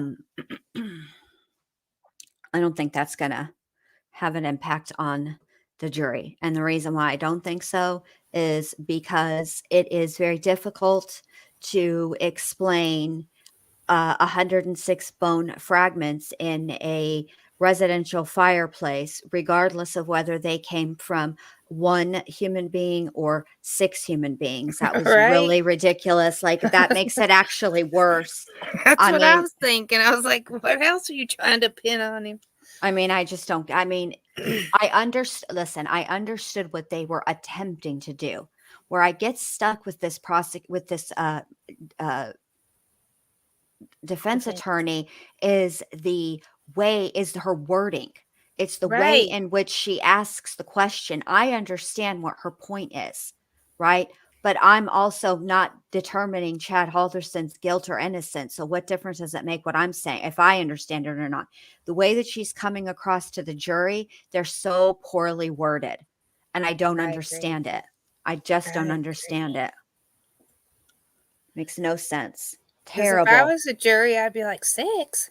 Is there more? And the state even said at one time, we're going to go over these in detail about Bart, but we're not with all the rest of the people, right? I was like, there's only one other person. Wait, what? Oh, never mind. I don't know if I made sense. I just I mean, just say it When again. when the state was asking, yeah, this girl, he said, we're going to go in detail about Bart's, but we're not going to go in that great of detail with the other people. Instead of just saying, Oh, the other person. He said yeah, people. right. I got you now. Yeah. And now That's she just says 6. I've been like, 4? it's just weird because I've caught her doing it a few times. And Yes, Max, we did that last night. You should have been here. yeah, we did we went over him last night. Yeah, it's ridiculous. But I will say this. This is the time when I will give her a point, a couple of points. Not for this cross-examination. However, I will give her points when she cross-examined his friend who gave him the gun because she you could tell nobody was prepared for that answer, right? I was not prepared for that answer. The judge was not prepared for the answer. The prosecutor was not prepared for that answer. And I know the jury wasn't prepared for him to answer that. Frankly, it's none of your business. Okay, maybe it isn't our business, but you're not at the bar, homie. You're in a courtroom. Show some respect. Okay. Thank you for I your service, agree. but you don't get a pass to be a jerk. All right. And be disrespectful. And you were disrespectful. Now, I give her points for that because I know what she was attempting to do. She is what initially her line of questioning was really to talk about the person that is familiar with that specific weapon, not a weapon like that gun. He bought that gun, he fired that gun more than, so he knows how loud it is, all the things, right? That's what she had him up there for. I do not know why she asked him the question about how many other people he had sold guns to. She really didn't need that question in there, and she could have if she had wanted that information, there's ways to get that information. So I don't understand her point, but I will say this. It would have taken everything in me not to have a comeback. I know. I thought about you when he said it. I was like, Yeah. oh, that would not have worked with Jen. Well, I mean, here's the thing. Well, unless he sold a gun to somebody else that committed murder. Can you imagine? I think her point was how many other SKSs did you sell to other people? Is that the first one that you've sold? Is it I think that's what she was trying to say.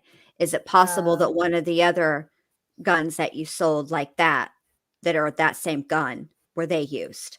I think that's what she was trying to point out. It made no sense, but nobody was prepared for that. And I'll say this. When somebody says something to me that's disrespectful, I take a minute and I actually get more pleasure out of not reading somebody for filth who expects me to than the actual reading of somebody for filth. Although I can do it and I'm usually quite good at it. But sometimes I like to not do it because it shocks people even more. Me not responding is more of a shock than whatever will come out of my mouth. So I just well, yes, he did give him the gun. He didn't sell him the gun, but Nonstop Mom, he did sell other guns. And I think what her point is that did he potentially sell a similar gun? That's the only thing I could think that he would be that would be a reason for her to ask that question. Because she didn't follow. I mean, I suppose she probably could have followed it up if he would have answered in any other way than he did. But, "Oh, you haven't? Okay, yeah. So, yeah, watch. Oh, it's crazy. You gotta watch it, little jerk." Alright, so I guess we're gonna do the, Oh, Judge Judy would have tore him apart. yeah. Yes, it could be, Paula. It could be, depending on how he did it. Now, I don't remember. Hold on, let me see what this is. Oh, that's actually Shmita. So what is this?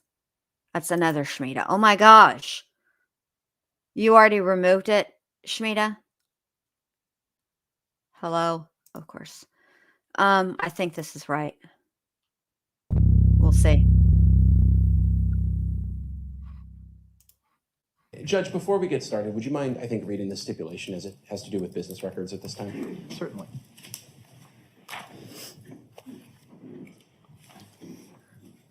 We're gonna skip this part because basically, the both sides have agreed that these are true and factual emails, and they're not arguing the validity of the emails. Those messages?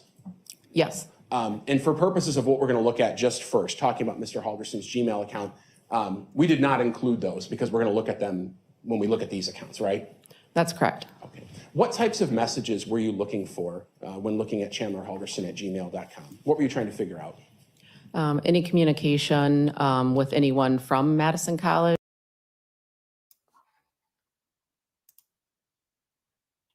Oh, I am so glad you said that, Miley May.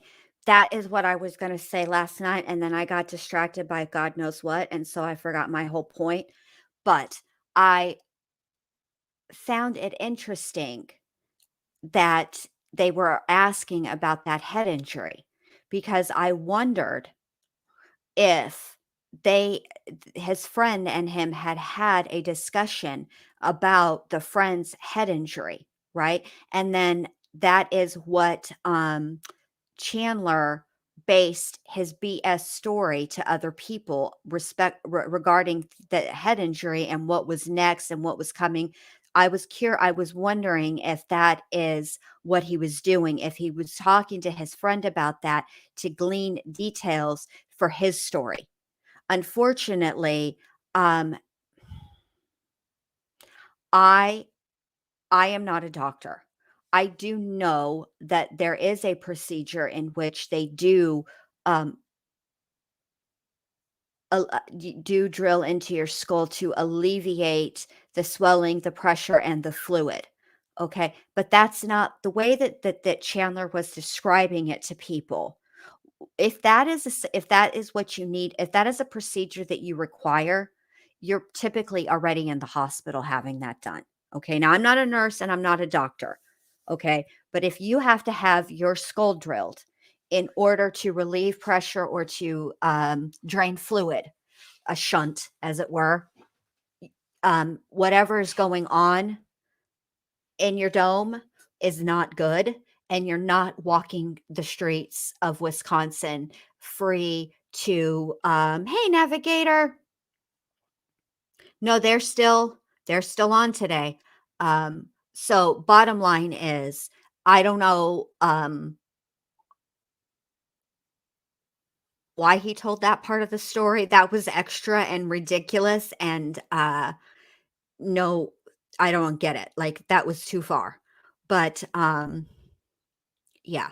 So I remembered that right when you said, when you wrote that, Miley. I really thank goodness you wrote that, because I was so stuck on that last night and I couldn't remember what it was. Okay, but now I've remembered, and now, yeah, it's very, yeah. Look, now I know it's not a good idea to just be randomly Googling things. Like, sometimes if you're not careful and you hit up the WebMDs, right?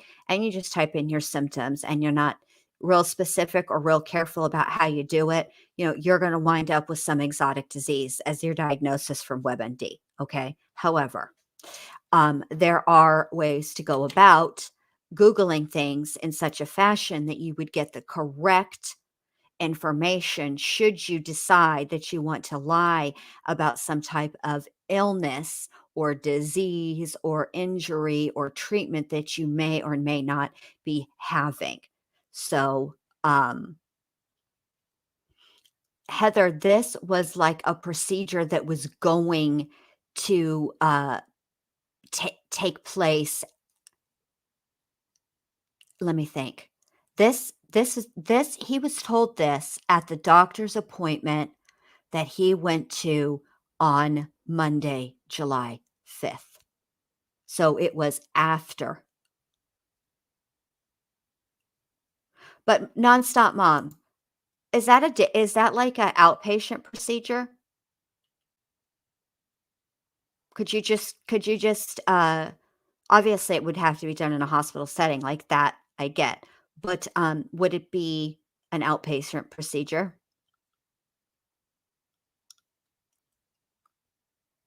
Or would that require you to be admitted into the hospital?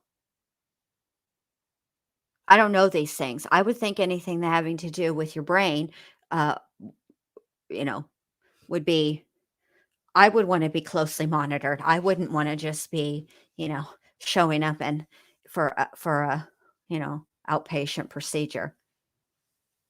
So, all right, I'm gonna take this down and, play this. So this we're about to get into the 11 billion Gmail accounts, who created the 11 billion Gmail accounts, what names they 11 billion Gmail accounts were in, and all the things that happened. All Take right. your banner off too. Okay. Thanks for reminding me. You're welcome. All right, here we go. Anything related to his employment, either at SpaceX or American Family, any communications with his parents, anyone else. If we identified somebody within the email that we would like to contact, then we went and maybe did an interview of somebody within that email. Okay. So we're going to look at a number of emails, and we'll start with number 30. We'll just start here. This doesn't look like a normal email. It's in a different format. Tell us about the format that we're looking at these in. Sure. As Detective Blank just spoke to, the data that he provides us to review as case detectives is within the Cellbrite Reader program. And so we can generate reports from the emails. And again, this is just number 30 within the report we created. Hang on, let me see if I have her name. Shmita. She didn't label it. Hold on. I'll look it up. Grant and Mr. Hoover, we're going to talk about essentially the entirety of those email accounts, correct? That's correct. From creation through when you got access to them. That's correct. As it comes to Mr. Halderson, Chandler Halderson at gmail.com, that was his personal email? Yes. Were there an extensive amount of emails in that account? I'd say there were. Okay. Did you review those emails? Yes. Were there ever any emails to or from anyone at American Family Insurance indicating that Mr. Halderson worked there in any capacity? Specifically American Family, no. when it comes to the company SpaceX, were there ever any emails regarding a job application or employments with SpaceX? No. Does the word SpaceX come up, in fact, at Oh, all in any of those already Gmail, said. Mr. Halderson's Gmail account? I just looked it up. No. Okay, cool. Thanks, Shmita. Does this document contain messages, emails, this is 549 I'm showing you, that were pulled out by you and other members of law? Okay, so nonstop mom three. I would define the extensive emails as just under 11 billion. Like, just wait, it gets. She's just a detective navigator. Not just a detective. She is a detective. She doesn't have like a. She's not like an expert witness or anything, but she was in charge, I think, of pulling the.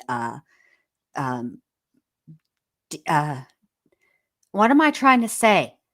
She was like in charge of doing the digital forensic analysis. That's what I'm trying to say. Okay, here we go.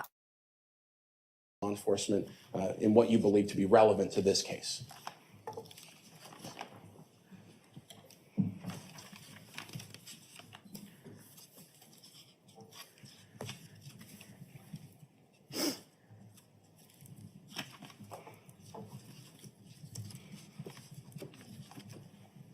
Yes. Okay.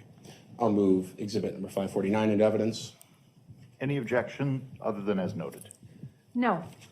And I'll note for the record, 575 is a USB containing it for display, and I'd move 575 into evidence and ask to publish it. Those exhibits are received and may be published. All right.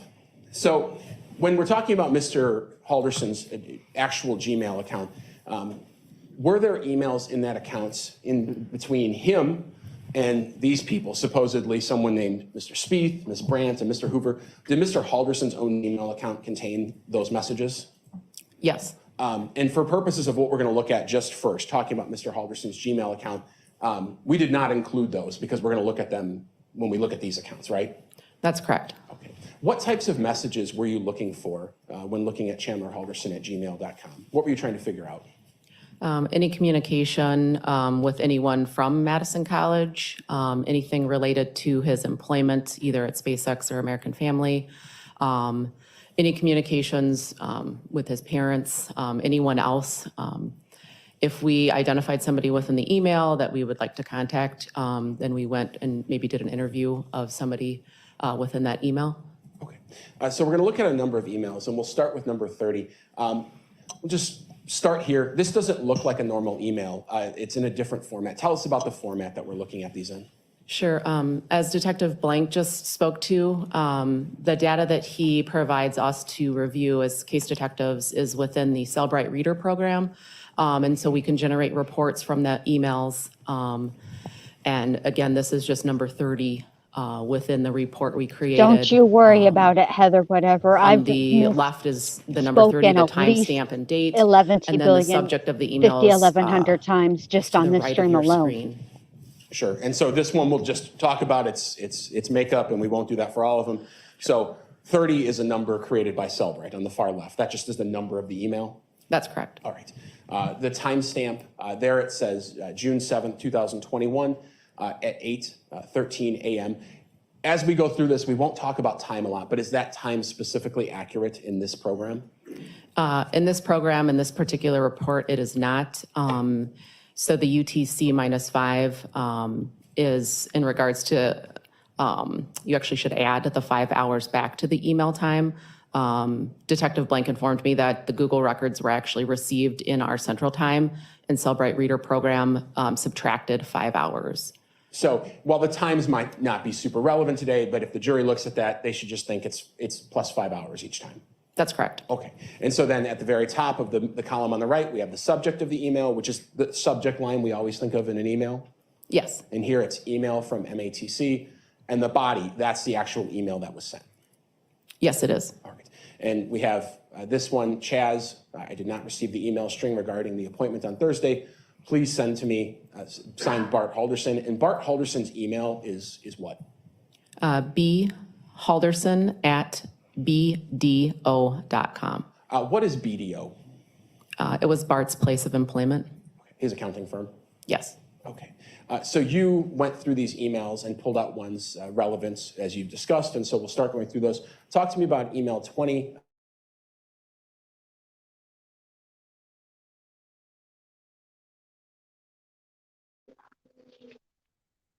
Uh-oh. What happened?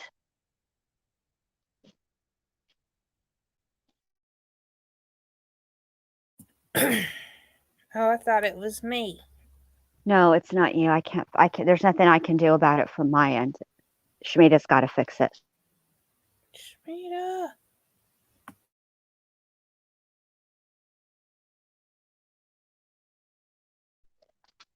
Let me just say, while we're on the subject of misspelling, how do you, what was it that he kept continually misspelling? Was it human resources? Yes, I think he repeatedly misspelled human resources. Yeah. And he Every spelled open wrong and something else wrong. Something with the, what was the girl's name he was emailing? Brandt. He spelled her last name different ways, Yeah. which is interesting because recourses, yes, that's what he kept spelling instead of resources. And this is what was interesting to me too, because this would be a tell to really anybody looking at this email. I may not know how to spell your name, okay, but I darn sure know how to spell mine. And this would have been an email authored by this person, this fictitious person he totally made up. And I will say this as well. I have to give it to Chazzle Dazzle just a little bit. Maureen, I can't answer a call while I'm streaming. I didn't mean to do that. I was trying to get hold of Shmita and I accidentally did that. Sorry. Sorry. I didn't even say that out loud. Anyway, sorry. What I'm trying to say is I have to give it to Chazzle Dazzle because he was quite crafty with the names that he came up with. They were pretty original. They did sound like, actual people. I mean, obviously, you know what I mean? Like they were interesting last names that seemed reasonable is what I should say. So I don't know, Navigator, how he was, because the truth is, he wasn't in school for a very, very long time. And I don't know how he was able to get away with it for so long, like a lot. Yeah, these So, emails start in November, I think. yeah, they do. And not only, this is a lot, this is the other thing I don't understand while we wait for Shmita to fix whatever's going on. This is the other part I don't understand. The amount of work that he put into the subterfuge, he could have worked like 4 jobs. Seriously. Because not only did I he agree. have like a million email chains going on, right, with the school. There were multiple people from the school. Then there were the people from American Family Insurance. And then, but he also made phone calls. Phone calls, y'all. Phone calls. He could have absolutely had a job. This reminds me of the speech that Big Worm gave Smokey. I don't think you applying yourself, Smokey. I don't think you applied yourself, Chazzle Dazzle. Could have had a job, a good job, and none of this would have ever happened. So, yeah. I agree. I mean, it's just crazy. It is. I just can't. Ugh, I don't get it. All right. He put so much work into it. Yeah, he did. And all he really had to do was just get a job. I'm sorry. For what? I didn't realize. Well, I closed my laptop so I could come downstairs so I could finally join, and wasn't even thinking about it. Probably cut off the stream. I got missed calls from Mo. Yeah, I meant to call you, and I called the chat, and Jen yelled at me. Sorry.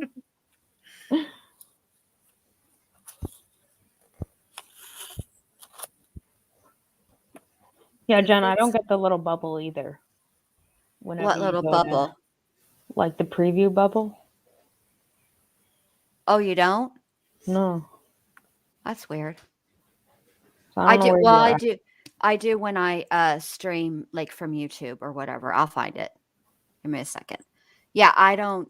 The amount of work that that homeboy put into this, again, I have to say, at least 5 jobs. All right, can you run the stream though, and be in charge of playing and everything? I'm just gonna go run and get a drink real quick. Oh, yeah. Yeah, I'm I good now. I'm parched. All Two right, thank 2 hours later. 2 Do you hours know where it later. left off? I found it, I think. Oh, okay, Yeah, that's we you. weren't I thought barely that was into her. it. No, it's me. All right, here we go. I'm gonna push play.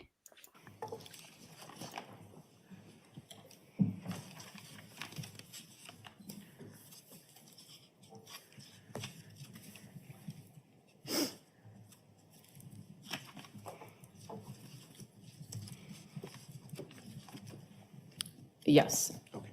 I'll move exhibit number 549 into evidence. Any objection other than as noted? No. And I'll note for the record, 575 is a USB containing it for display, and I'd move 575 into evidence and ask to publish it.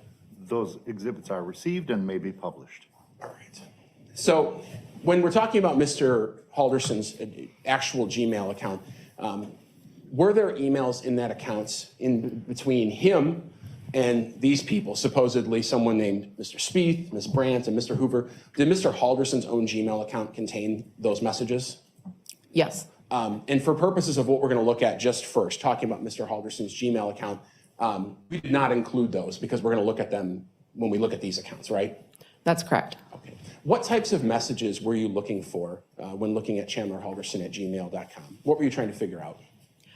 Any communication with anyone from Madison College, anything related to his employment, either at SpaceX or American Family, any communications with his parents, anyone else. If we identified somebody within the email that we would like to contact, then we went and maybe did an interview of somebody within that email. Okay. So we're going to look at a number of emails, and we'll start with number 30. We'll just They did the start here. This objection at doesn't the look like a sidebar, normal so we email. don't know what it It's in a was. different format. Tell us about the format that we're looking at these in. Sure. As Detective Blank just spoke to, the data that he provides us to review as case detectives is within the Cellbrite Reader program. And so we can generate reports from the emails. And again, this is just number 30 within the report we created. On the left is the number 30, the timestamp and date, and then the subject of the emails is to the right of your screen. Sure. And so this one we'll just talk about its makeup, and we won't do that for all of them. So 30 is a number created by Cellbrite on the far left. That just is the number of the email. That's correct. All right. The timestamp, there it says June 7th, 2021 at 8:13 a.m. As we go through this, we won't talk about time a lot, but is that time specifically accurate in this program? In this program, in this particular report, it is not. So the UTC -5 is in regards to, you actually should add the 5 hours back to the email time. Detective Blank informed me that the Google records were actually received in our central time, and Cellbrite Reader program subtracted 5 hours. So while the times might not be super relevant today, but if the jury looks at that, they should just think it's plus 5 hours each time. That's correct. Okay. And so then at the very top of the column on the right, we have the subject of the email, which is the subject line we always think of in an email. Yes. And here it's email from MATC. And the body, that's the actual email that was sent. Yes, it is. All right. And we have this one, Chaz, I did not receive the email string regarding the appointment on Thursday. Please send to me, signed Bart Halderson. And Bart Halderson's email is what? B. Halderson at bdo.com. What is BDO? It was Bart's place of employment. His accounting firm? Yes. Okay. So you went through these emails and pulled out ones relevant as you discussed, and so we'll start going through those. Talk to me about email 20. If you could just, we have to read it into the record, of course. So I'll just say that it was on June 11th, 2021. The subject was HR. What did that email read? Did you email HR to inquire about your paycheck? Unless there is something that you are not telling us, they have had ample time to pay you. Bart Halderson. And that was from Bart to Chandler. That's correct. Email 19 on June 11th, 2021. The subject, HR. From Chandler to Bart, could you read the response, essentially? I added him to my room queue, so hopefully soon. Again, on the same day, we have email number 18. The subject is payment, and it's from Chandler to someone named Tom Selznick at protonmail.com. Could you read the body of that email?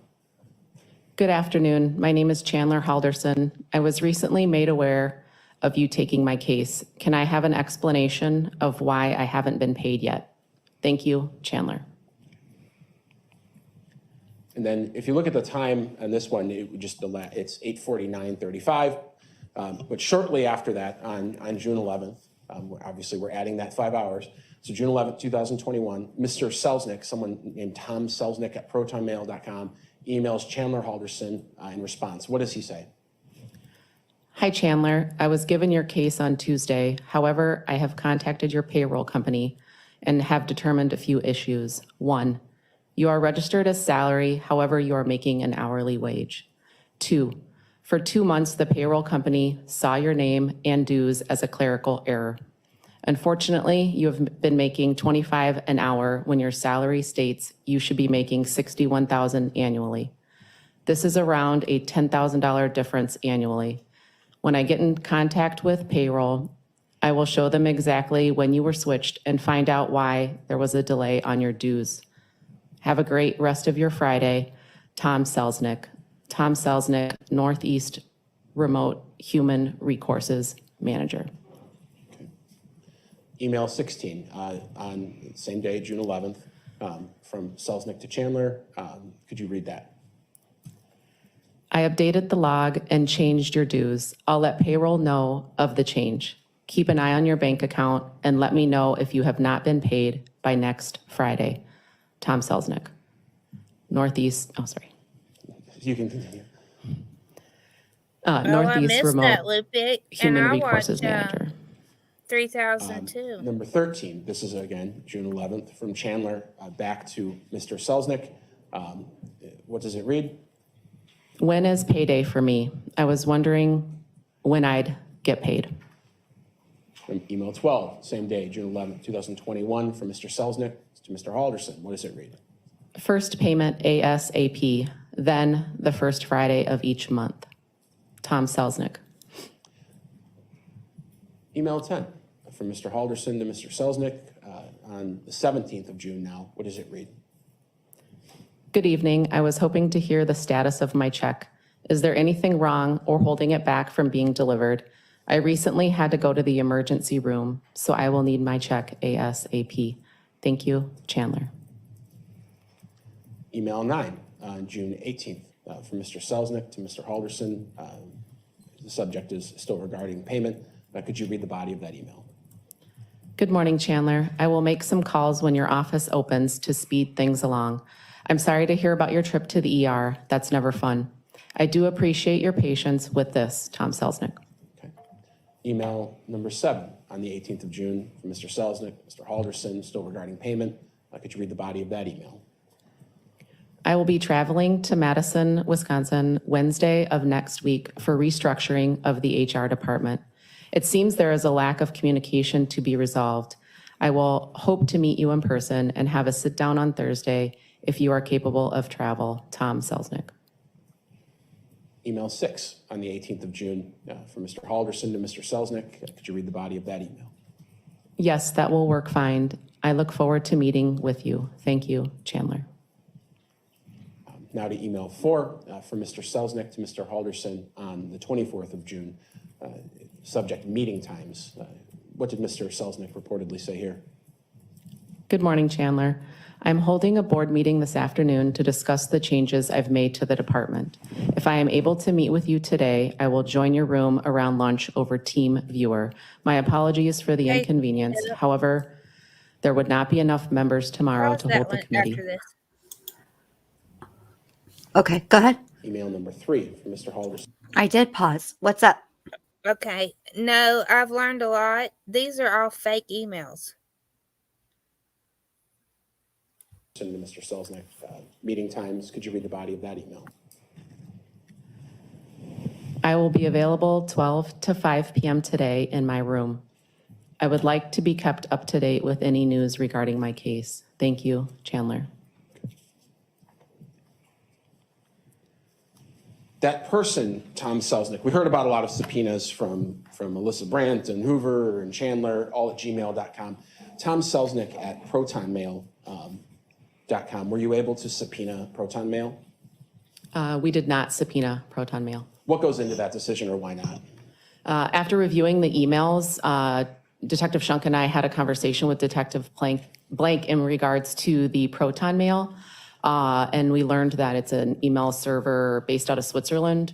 So based upon that information, we opted to not draft a subpoena for the records, and we decided to contact American Family directly to ask if Tom Selznick was an employee there. Sure. And you made contact with those people? We did. And in fact, we're going to hear from them today? Yes. Okay. I'll take back this exhibit from you.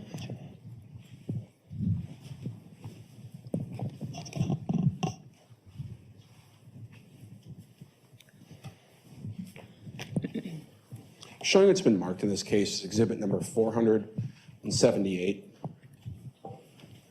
If you could page through that real quick and let me know what that is.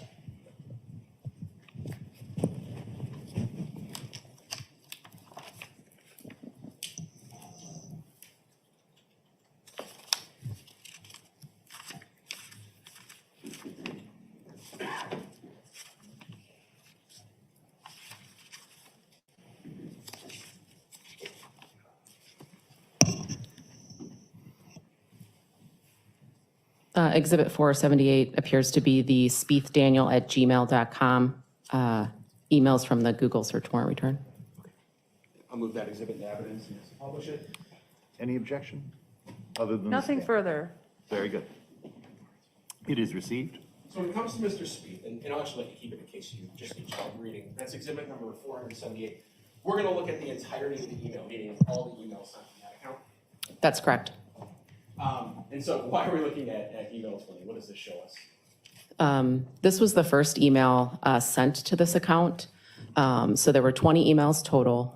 This particular email, reading the subject line, is finish setting up your new Google account, August 5th, 2020.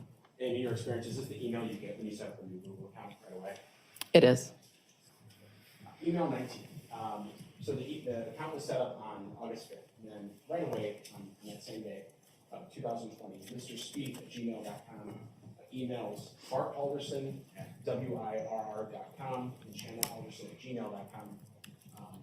Subject Zoom meeting. The B Halderson at wirr.com. Was that another one from Mr. Bart Halderson's emails? Yes. Okay. What does this email say on the date of creation of this account? Hello, my name is Daniel Spieth. I just spoke to Chandler on the phone earlier today, and I will be handling this ticket. Unfortunately, I will not be able to hold the meeting until Tuesday, the 11th at 10:30 a.m. If there are any conflicts, please let me know as soon as possible to reschedule. When the call starts at 10:15, I will send the link. Zoom is a browser application that will need access to your camera and microphone, so be sure to allow them when prompted. Thank you and have a great rest of your day. Daniel Spieth.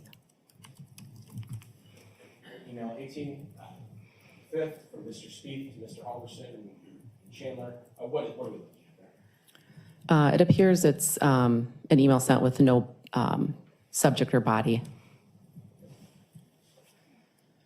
17, which is again August 5th from Bart Halderson to Daniel Spieth. Regarding the Zoom meeting, what does it read in the body? Daniel, that time will work. Please send Zoom details to my work email, bhalderson@bdo.com. Thank you, Bart.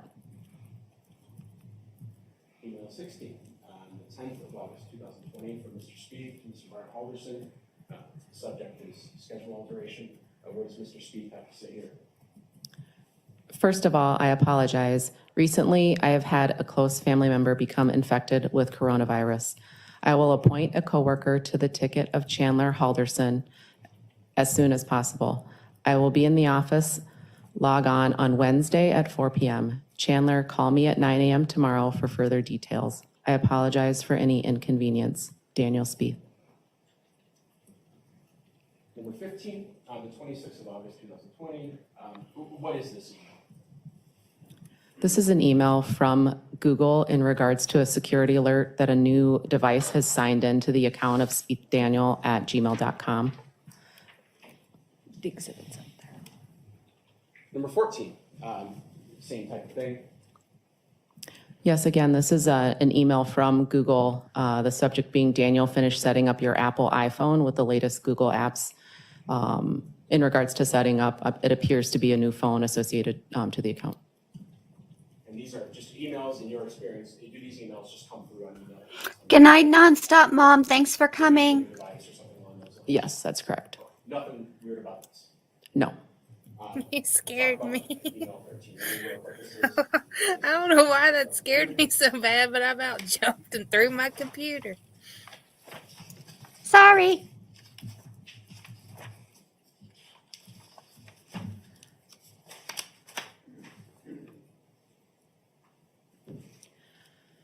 Yeah, this just appears to be an email sent to Bart Halderson from Daniel Spieth, no subject line and no body within that email.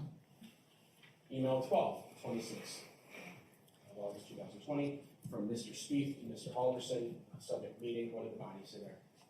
Good morning. Chandler was recently informed his counselor was not going to be able to make it to her meetings for the day, so he gave me a call. I will be remotely conducting his meeting today. He also sent me a list of topics to have ready. I have full access to the servers, so I have the information. He gave me your contact information. Does 9:30 or 10 work for you to answer a call? Speak to you soon, Daniel Spieth. Email 11, the 26th again. Mr. Spieth, Mr. Halderson. What does that email say? I have approved his renewable energy certificate. Is the address on file 4595 Oak Springs Circle, DeForest, Wisconsin, correct? Email 10, November 26, Mr. Halderson, Mr. Spieth.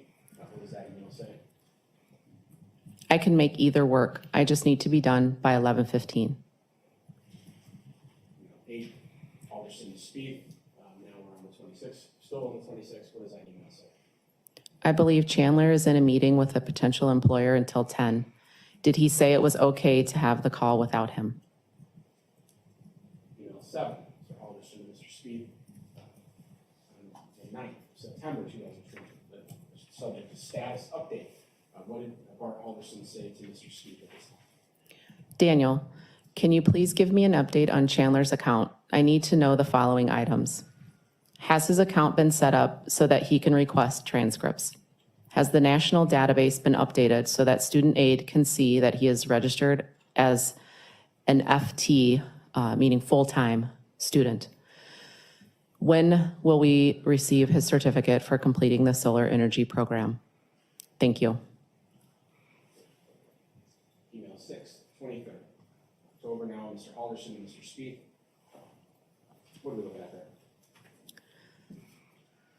there? The subject is progress update. Daniel, will you please provide me a summary of where you are resolving the open items for Chandler? New account is active.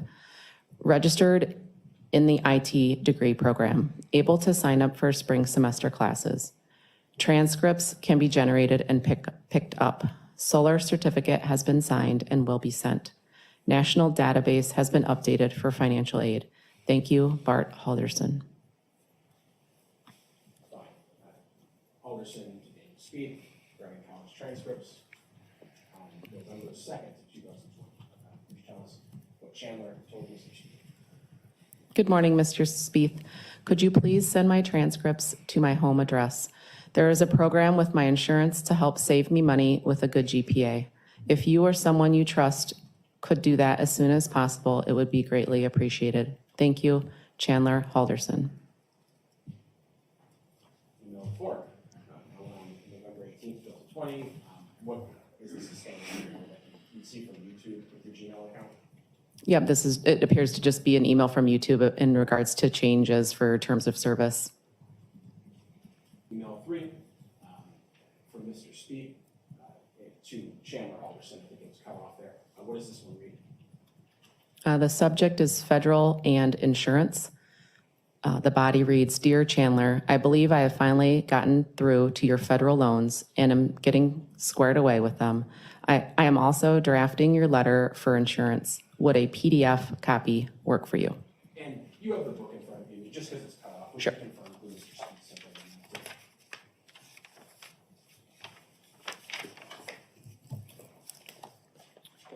in that too. Email 3. I'm going to push pause real is- quick. Sugar Babe, I'm going to need for you to get out of my head, because literally when this was occurring today and I was listening to this and listening to the names, I was thinking to myself, I wonder if these are the names of the guys that he games with. Now, as much fun as it is in my head at times, I have to say it's quite cluttered up there, and you enter at your own risk and peril. May the odds ever be in your favor. All right, I'm going to push play. To Chandler Halderson at Gmail from Daniel Spieth at gmail.com.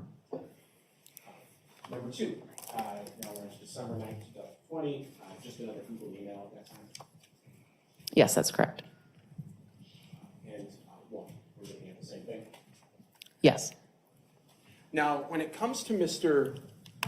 Daniel Speed, so speeddaniel@gmail.com, we've already looked at exhibit number 565. Was the phone number, the backup recovery phone number used to create this Daniel Speed email, was that Chandler Halderson's cell phone? Yes, it was. And was the birthday that was used when he created that Daniel Speed Google account, is that Chandler Halderson's birthday? Yes, it is.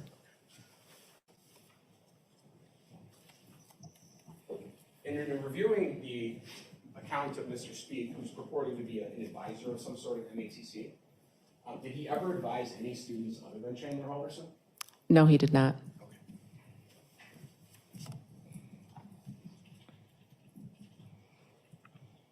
So we'll take just maybe 1 minute. Council's looking at the next exhibit, so everyone can take Oh, I can stop. Very good. Pardon? Oh, I can stop if we're, Oh, no, good. Finish up. oh, you need it? I've had enough time to see it. Showing you now what's been marked in this case, exhibit number 477. What is this document here?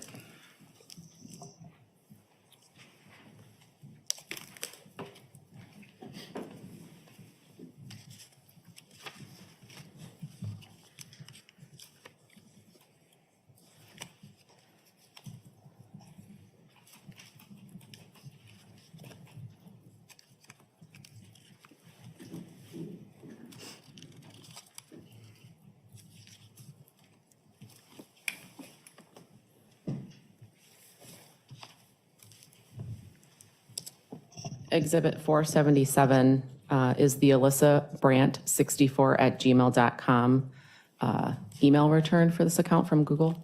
And in the course of working on this case, as the case detective, did you review the Alyssa Brandt 64 email? Yes, I did. And we're going to look at those, are we not? Yes. All right, I'll move to publish that exhibit. You may. Oh, I think it has to be moved to be I'll received. move it and yes, publish it. Thank you. And it is received. Well, Uh, Any specific objections at this time? nothing in addition to my prior objection. It is received. So what are we looking at in email 47? Email 47 is an email from Google in regards to finish setting up your Google account, sent when the account was created. So we're looking at August 18th, 2020. Correct. So is there some overlap with all of these emails, the Speed, the Hoover, the Brandt? There's going to be some overlap in time, is there not? Yes, there is.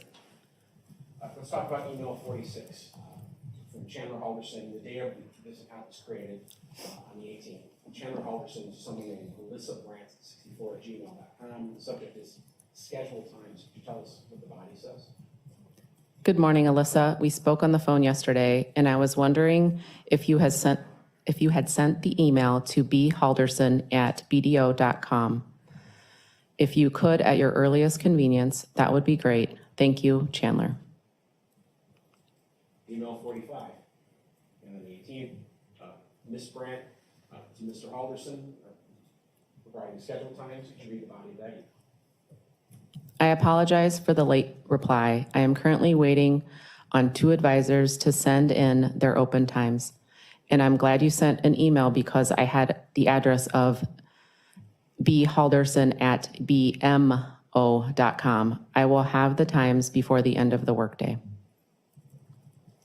44, on the 19th, August 2020, Mr. Halderson, Bart Halderson, to Alyssa Brandt, 64, labeled Chandler Halderson as the subject. Could you read the body of that? Alyssa, I wanted to reach out since I have not received an email from you with tentative dates and times to discuss Chandler's account and student status. As you might be aware, this is causing issues with financial aid and insurance, but also giving me other concerns. Thank you for your prompt attention to this matter, as we have been trying to resolve this for countless months. Email 43, the 19th of August 2020, Ms. Brandt to Mr. Halderson. Regarding Chandler Halderson, could you read the body of that? Good afternoon. Currently, we have a shortage of advisors, so the earliest I could make time for Chandler is on Wednesday, the 26th at 10:30 a.m. However, 2 advisors still have not returned my email, but I will let you know as soon as they get back to me. I was waiting to hear from them this morning because Chandler made a point to have it held yet this week. I have already sent a second follow-up email to the 2 advisors and to the financial aid manager. I apologize for the delay, Alyssa.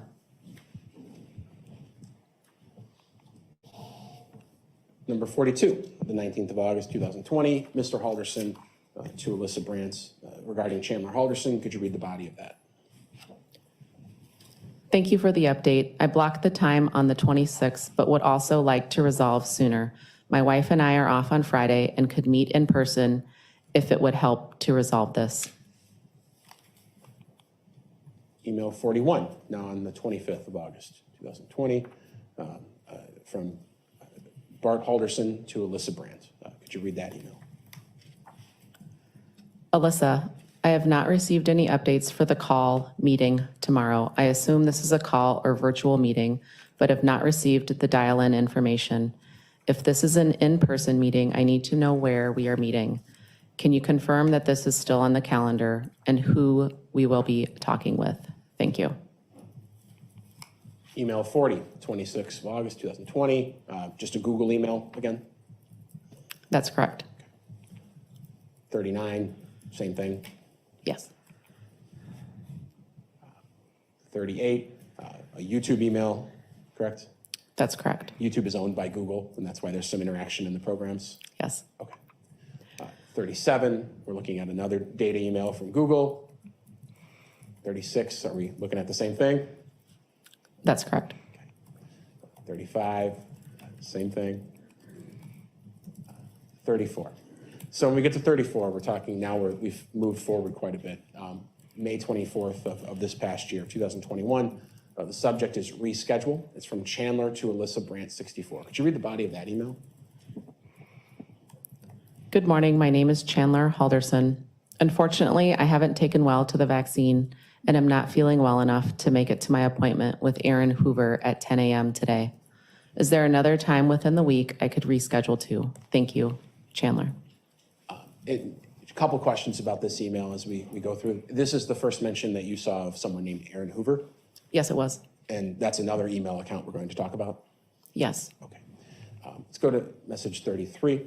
This is on May 25th, 2021, from Alyssa Brandt to Chandler Halderson regarding rescheduling, or reschedule, excuse me. Could you read the body of that email? Good morning, Chandler. I'm sorry to hear you are not feeling well. I didn't have the best experience with it either. I moved you to Monday at 10 a.m. with Aaron. Starting next week, any guest in the building without their student ID is required to have their vaccine card and driver's license. I hope you feel better soon, Alyssa. Email 32, the 25th again of May, Ms. Brandt to Mr. Halderson regarding that reschedule. What does that say? There is an opening on Friday at 2 p.m. with Aaron. Would you like that slot? Email 31, 25th of May, Mr. Halderson to Ms. Brandt, same subject line. What does that say? Unfortunately, I can't take any time off this week because of the 2 days I'm missing from work already. So Monday still will be best. Thanks. Number 30, same day, Mr. Halderson to Ms. Brandt, same subject line. What does that say? Is there a possibility of getting my meeting back, or could I get the Friday? 29, same day, Mr. Halderson to Ms. Brandt. What do we have there? Anything would work this week, if not today. Email 28, again on the 25th, Mr. Halderson to Alyssa Brandt, same subject line. What does that say? I'm sorry to be pushy. I forgot that it was a holiday weekend and will push through to go to my meeting.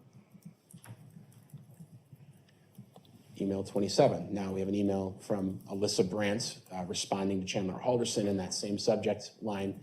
What does that email read? Unfortunately, I've already bumped the waiting list into place.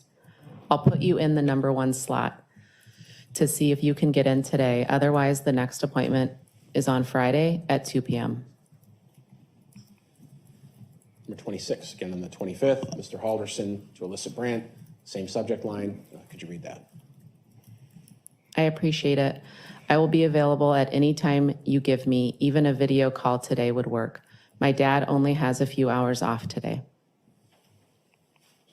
Email 25, on the 25th of May, Alyssa Brandt emailing Chandler Halderson, back in the same subject line. What does that email read? I will give you a call as soon as I find an opening. Until then, you have Friday at 2 p.m. I hope it can work for you. Number 24, on the 28th of May, Ms. Brandt emails Chandler Halderson, subject line, schedule changes. What does that say? Dear students, keep watch for scheduling changes. We are short-staffed today, and there likely will be day and time shifts for your meeting. Keep an eye out for an email or call from either me or your advisor. Have a great weekend, Alyssa Brandt. Just briefly, maybe this is a good email to point it out. In the email itself, Brandt is spelled B-R-A-N-T. Is that correct? That's correct. What is the registered name? How is that spelled? Alyssa is spelled the same, A-L-Y-S-S-A, and the last name is B-R-A-N, N as in Nancy, D as in David, T as in Tom. So B-R-A-N-D-T. And in the actual email body, when she uses the last name, it's without the D, but just with the T. That's correct. Okay. Email 23, 28th of May, Chandler Halderson emails Alyssa Brandt regarding the schedule changes. What does he say? Good morning. Is there a problem with my meeting? I have waited a long time for a meeting, and my employers need my transcripts ASAP. Thank you, Chandler. Email 22, again on the 28th, Alyssa Brandt emails Chandler Halderson back regarding that same subject matter. What does she say? Your advisor will contact you directly. The advisement director is handling the situation as we speak. If there are changes, you will be made aware shortly. 21, on the 28th again, Mr. Halderson back to Ms. Brandt, same subject line. He responds, what? Okay, thank you. Email 20, again on the 28th, Mr. Halderson to Ms. Brandt, same subject line. Could you read the body of that email? My meeting was altered. Is there a person I can call? I need answers to my questions ASAP. Email 19, again on the 28th, from Alyssa Brandt to Chandler Halderson, same subject line of schedule changes. Could you read the body of that email, please? I will find someone free to call you. Thank you for your patience. Email 18, we're still on the 28th, from Alyssa Brandt to Chandler Halderson regarding the schedule changes. What does Ms. Brandt say to Mr. Halderson? Your phone number is 920-838-4549, correct? And then just a question, that is in fact Mr. Halderson's cell phone number? Yes, it is. Number 17, still on the 28th, Mr. Halderson emails Alyssa Brandt regarding that exact question, and what does he say? Yes, that is correct. Okay. Email 16, 28th still, Alyssa Brandt emails Chandler Halderson, same subject line, read that email. Great. I'm still doing my best to find someone free to give you a call, but I'm positive I'll find someone. Thank you for your patience. Email 15, Mr. Halderson emails Alyssa Brandt, same day, same subject line. Could you read that one? Could I please have your phone number so you could help shed light on this situation? There was no response to that email with a phone number or anything, because the next email is on the 1st, correct? That's correct. Okay. Email 14, June 1st, 2021, from Chandler Halderson to Alyssa Brandt regarding those schedule changes. What does that email read? Good afternoon. I'm checking to see if there's been any progress on the documents I requested. Is there any news? Thank you, Chandler. 13 is cut off a bit here, but this one is June 1st, 2021, from Alyssa Brandt to Chandler Halderson, same subject line. Could you read that response? Sorry for the late response. I'm running around grabbing everything on my spare time. It's been a hectic day due to recent events. Thanks for your patience, Alyssa. June 1st, 2021, Alyssa Brandt to Chandler Halderson, same subject line. What does she say here? I won't be able to access your transcripts or get this certification degree without the key to the records room. I'll let you know when it arrives. Email 11, June 4th, Mr. Halderson to Ms. Brandt, same subject line. What do we have here?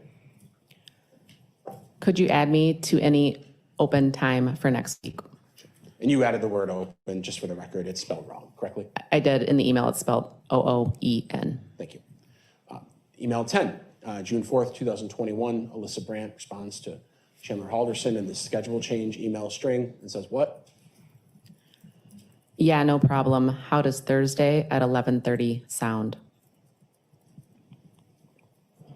Email 9, June 4th, Chandler Halderson to Alyssa Brandt. He responds perfect. Correct. Okay. Email 8, we're into a new subject line. So the subject is just scheduling from Chandler Halderson. Would you mind just opening the document to confirm who email 8 was sent to? I know it was cut off here.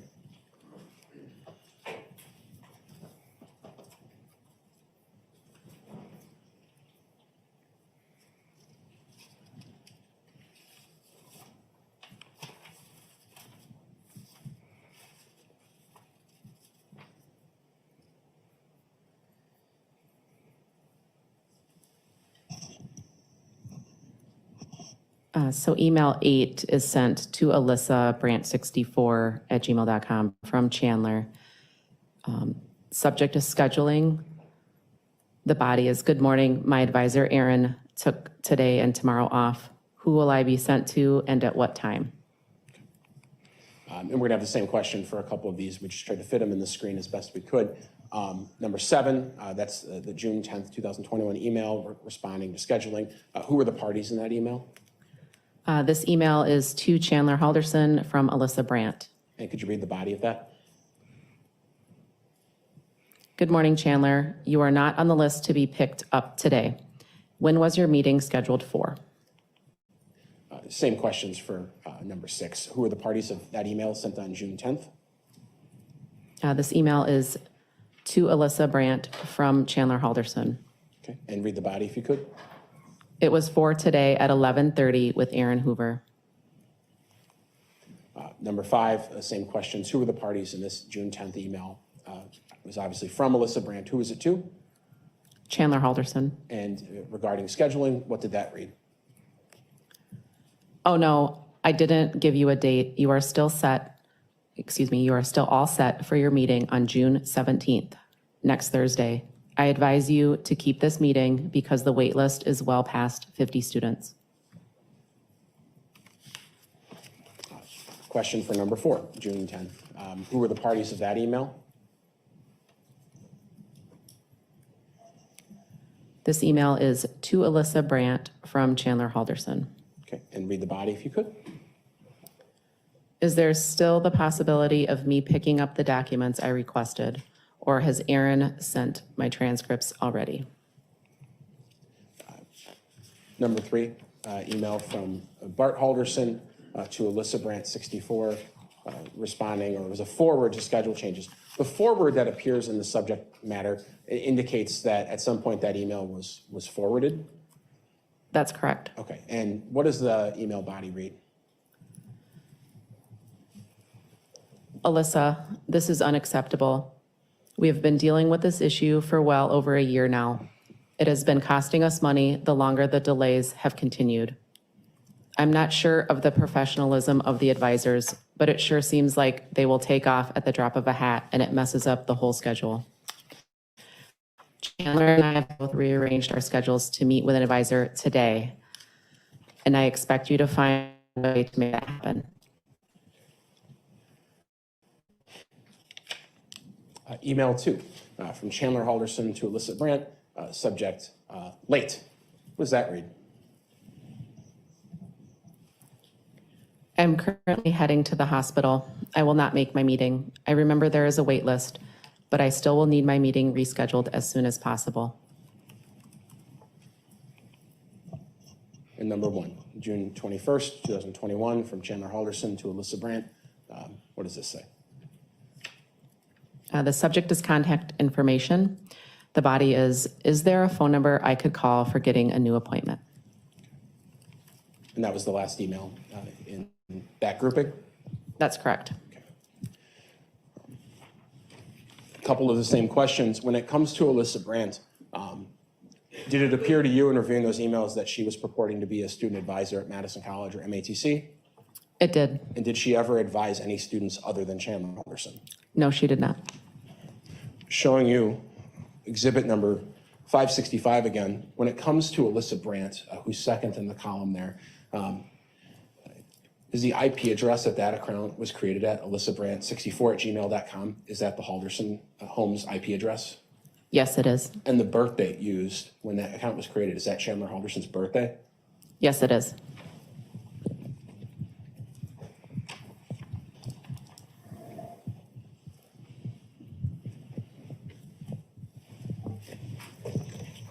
So there was a mention in these emails of someone named Aaron Hoover. You looked into that email account as well? Yes, we did. Showing you what's been marked in this case, exhibit number 476. Could you just page through that and make sure you could answer the question of what are you looking at there? What is that document?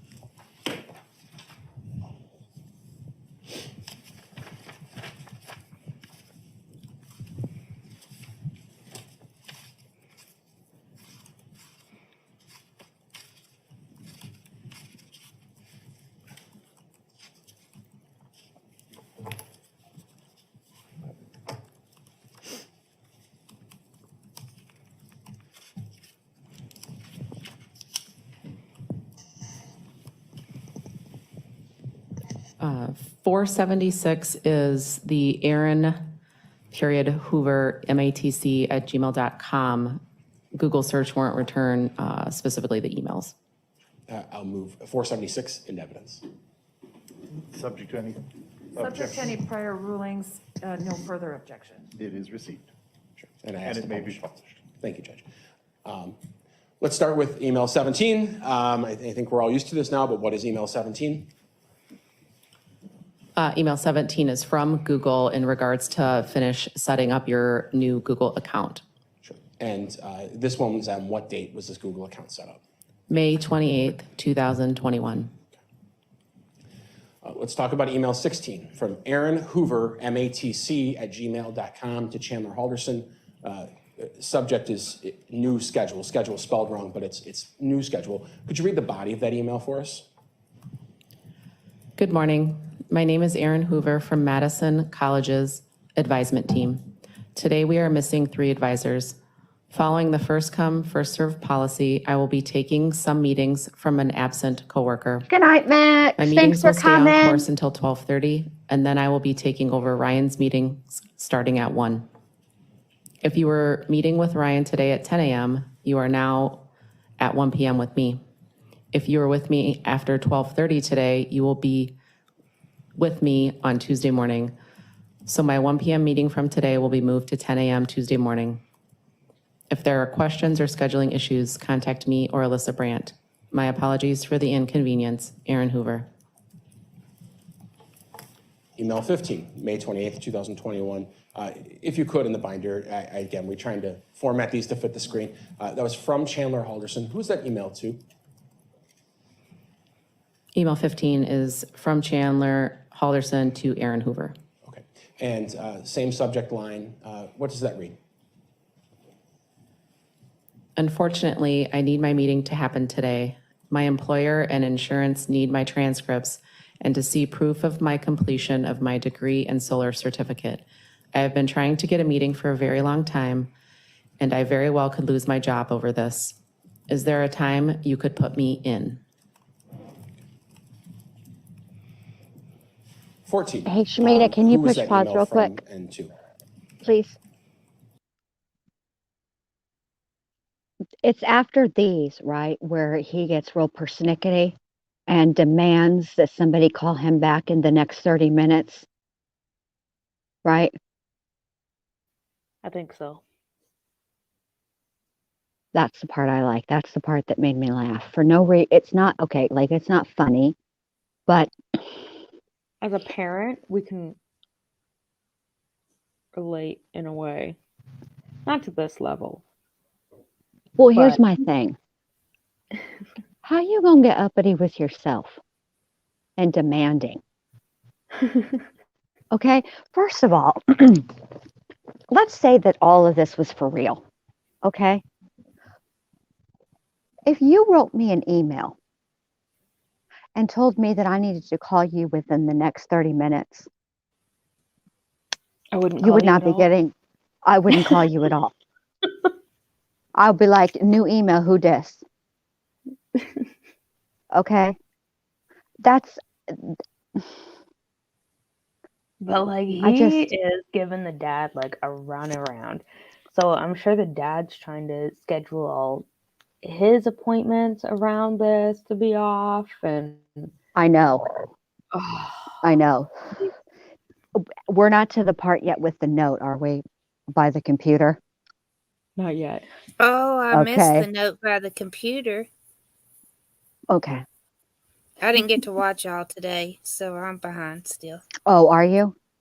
Yeah, I just got to the phone calls and then you went live, so I came over here. Oh, okay, okay. Yeah, this fool was doing the most. Well, It, plus I was grocery shopping and I was doing all kinds of stuff trying to listen, so I might have oh missed yeah, some stuff.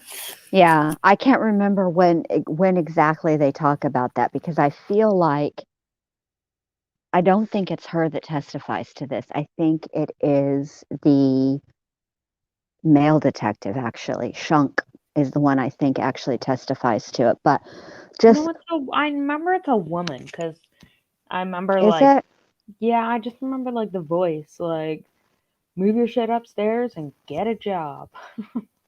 Oh, it says that?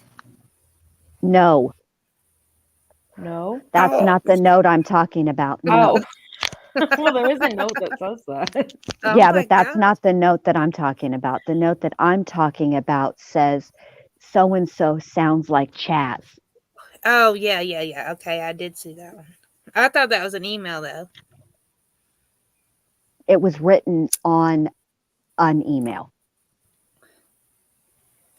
Like he had printed out the email Oh, and he gotcha. had written a note on the email that said so and so sounds like Chaz. Meanwhile, Maybe this that's the no mom. Because they were meanwhile probably this listening in together. it could have been, I don't know, but let me just say this.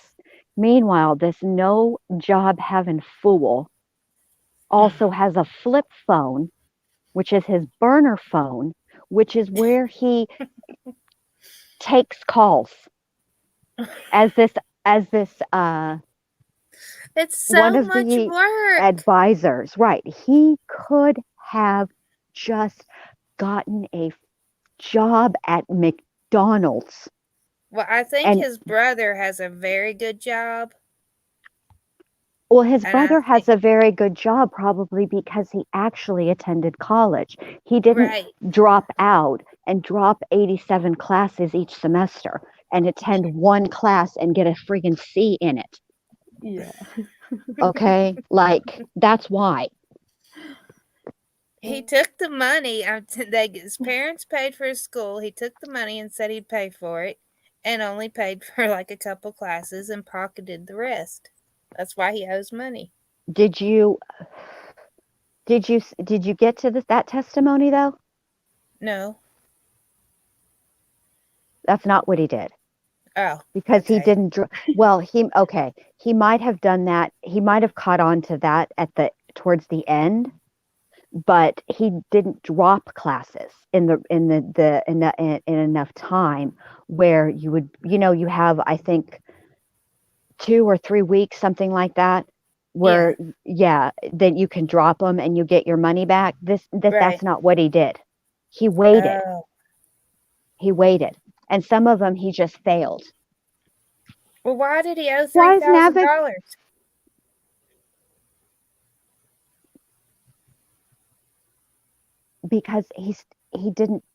Because he pocketed some of the money. Also, he's talking about financial aid here too. So his parents weren't paying for the whole ride. You know what I'm saying? Oh, okay. So I think they were paying for part of it. But I know that there's an email exchange about financial aid, which I didn't get all the way through that. So I can't, but I believe that he did get in the early time that when he was actually attending college, when he actually went, he was on, he was getting some financial aid. Oh, And then, yes. I do remember that now that you right, say that. right. And what Navigator is saying is correct. You get, depending on when you drop the class and what their policy is, it's also what kind of college you're going to as well. You have a certain amount of time. After that period of time, even if you drop out, if you drop the class past the time, you get none of the money back. Right. So because I did that in school. right. So likely he owes because he was lying. He could not have been, I don't know. The whole thing is completely ridiculous and messed up. And it went It's on so much for far work. too long, which is why at first I was thinking maybe the parents were strict. But if they were that strict, this could not have gone on for this long. And I think when Mitchell was talking about his mom being a helicopter mom, I think that it was less about her being nosy and doing like follow-up, that kind of a helicopter mom, being very involved and wanting to know, like going through the room and snooping, that kind of stuff, reading notes, that kind of thing. I don't think that's what they were. I think she was a worrier more than anything. I think she fussed over the boys. But I don't think that there's no way a parent that's strict and a snoop, this would have gone on for 2 years. And that's how long it went on. He said he was going to school in 2021. He was not enrolled in school at all in 2021. The last semester he was enrolled in was the fall semester of 2020, which ended in January of 2021, and he took no classes at all. So the whole time he's telling his parents and his girlfriend that he's in escuela, he is no está en la escuela. Okay, hit it.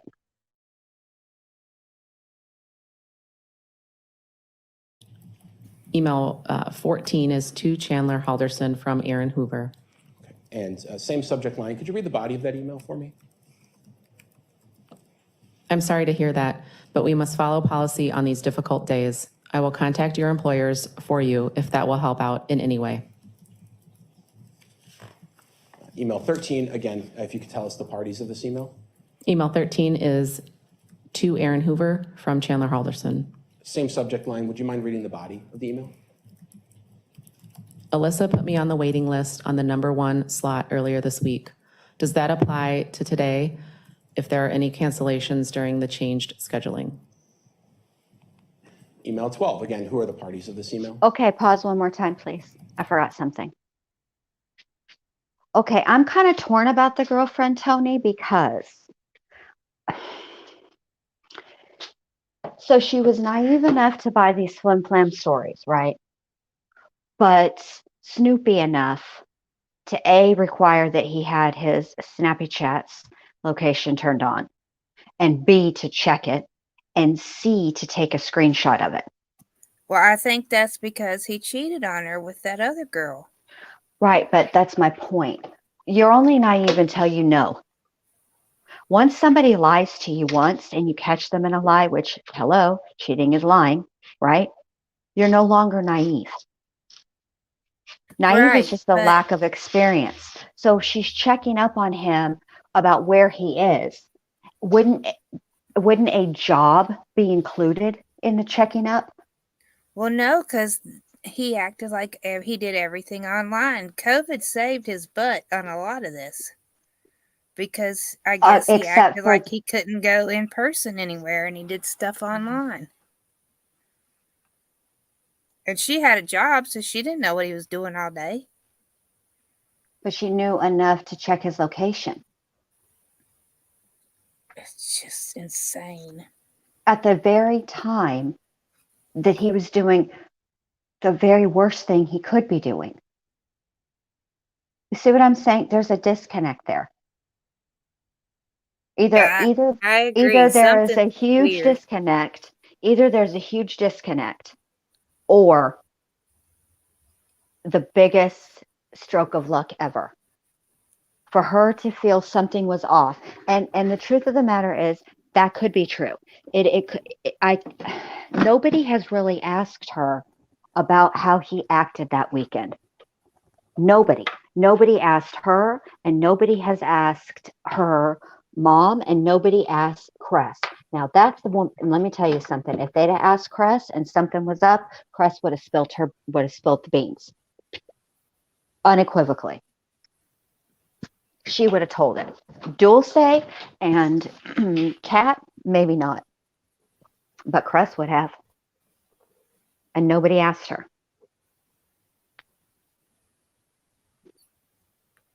You didn't play the other girlfriend, did you? No. Okay, I couldn't remember. How do you not remember? You've been, first of all, she only testified the other day, A. And B, since the trial has resumed, where have you been? I can't remember what I see here and what I see watching it. You're on the panel.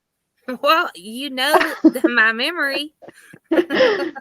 It's just I didn't think you did, but I was like, well, no, maybe I saw it here, and I didn't see it on there, and I couldn't No, remember. I haven't watched it yet. Because I know haven't we played talked it. about it last night. We did. I haven't watched it, nor have I played it. But I'm telling you, It's really short. This is what I'll Like say. they asked her like 3 questions, and that was it. She was gone. Yeah, this is what I'll say. I But don't her think look that was there's worth it all.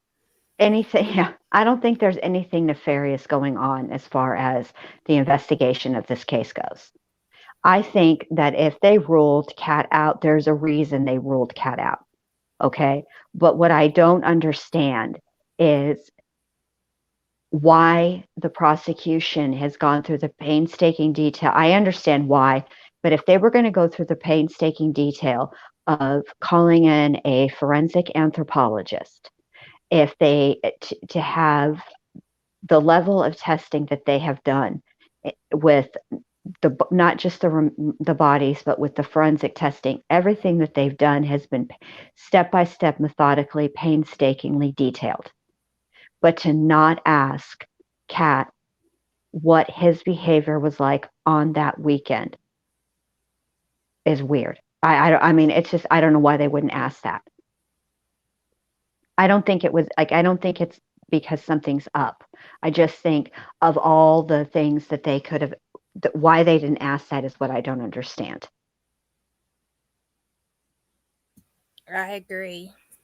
But she's still able to come back, so we might get more from her. But Yeah. I think they're gonna rest this week. Mm. Yeah, but when you read the Snapchat messages, I can see why they have not released her subpoena. I don't know if I'm just paranoid or what, but she rubs me wrong in those messages. So I look forward to going over those. I want to see her interrogation. That's what I want to see all of it, but I know exactly what you're talking about, Shmita, because there is a part that of testimony today where the text because when they pulled the cell phone records. Yeah, if you got And Snapchat and your location service was turned on. Oh, I haven't seen that yet then. Oh, Was that today? Yeah, I would. Well, Yeah. that's okay. I'm not like Jen. You can talk about it. Just kidding. No, it's just what they're and how closely they're able to track you. And what they're able to track is, I don't know. I'm glad I don't have Snapchat, but I'm sure there's Well- other devices. Well, that- yeah, because one of the littlest Kardashian girl, that's how her stalker found her, was through her Snapchat. She had her location on. Oh, dummy. Yeah, so Kim told her to start putting it in airplane mode. That's a good idea. I well, leave my location off on my. Oh, I don't have Snapchat. Well, I do, but not like I just take pictures to act stupid. But I don't talk to anybody. yeah, I've never gotten a snap from you. I I've never wouldn't sent even a know snap either. I don't I wouldn't even know how to send one. me either, but the point is I know just what do you're the talking. big mouth pictures. I know what you mean, Shmita, because when they read the exchanges, there are gaps that they don't explain. It's not like they read out the text messages and the Snapchat messages and then they explain that there is a 10-minute phone call in between. There are messages that seem to be answers to other conversations that they don't show or explain. Wait, does the girlfriend come back? Did she come back today, or they just went No, over the Snapchats? they just no. Well, there wasn't just the Snapchats. When they pulled the Cellbrite They report, traced her. They traced tra- her. Like, if they- they would have done this in the Watts case, and I'm pretty sure they have this. This is one of the things that Dr. B tried to get.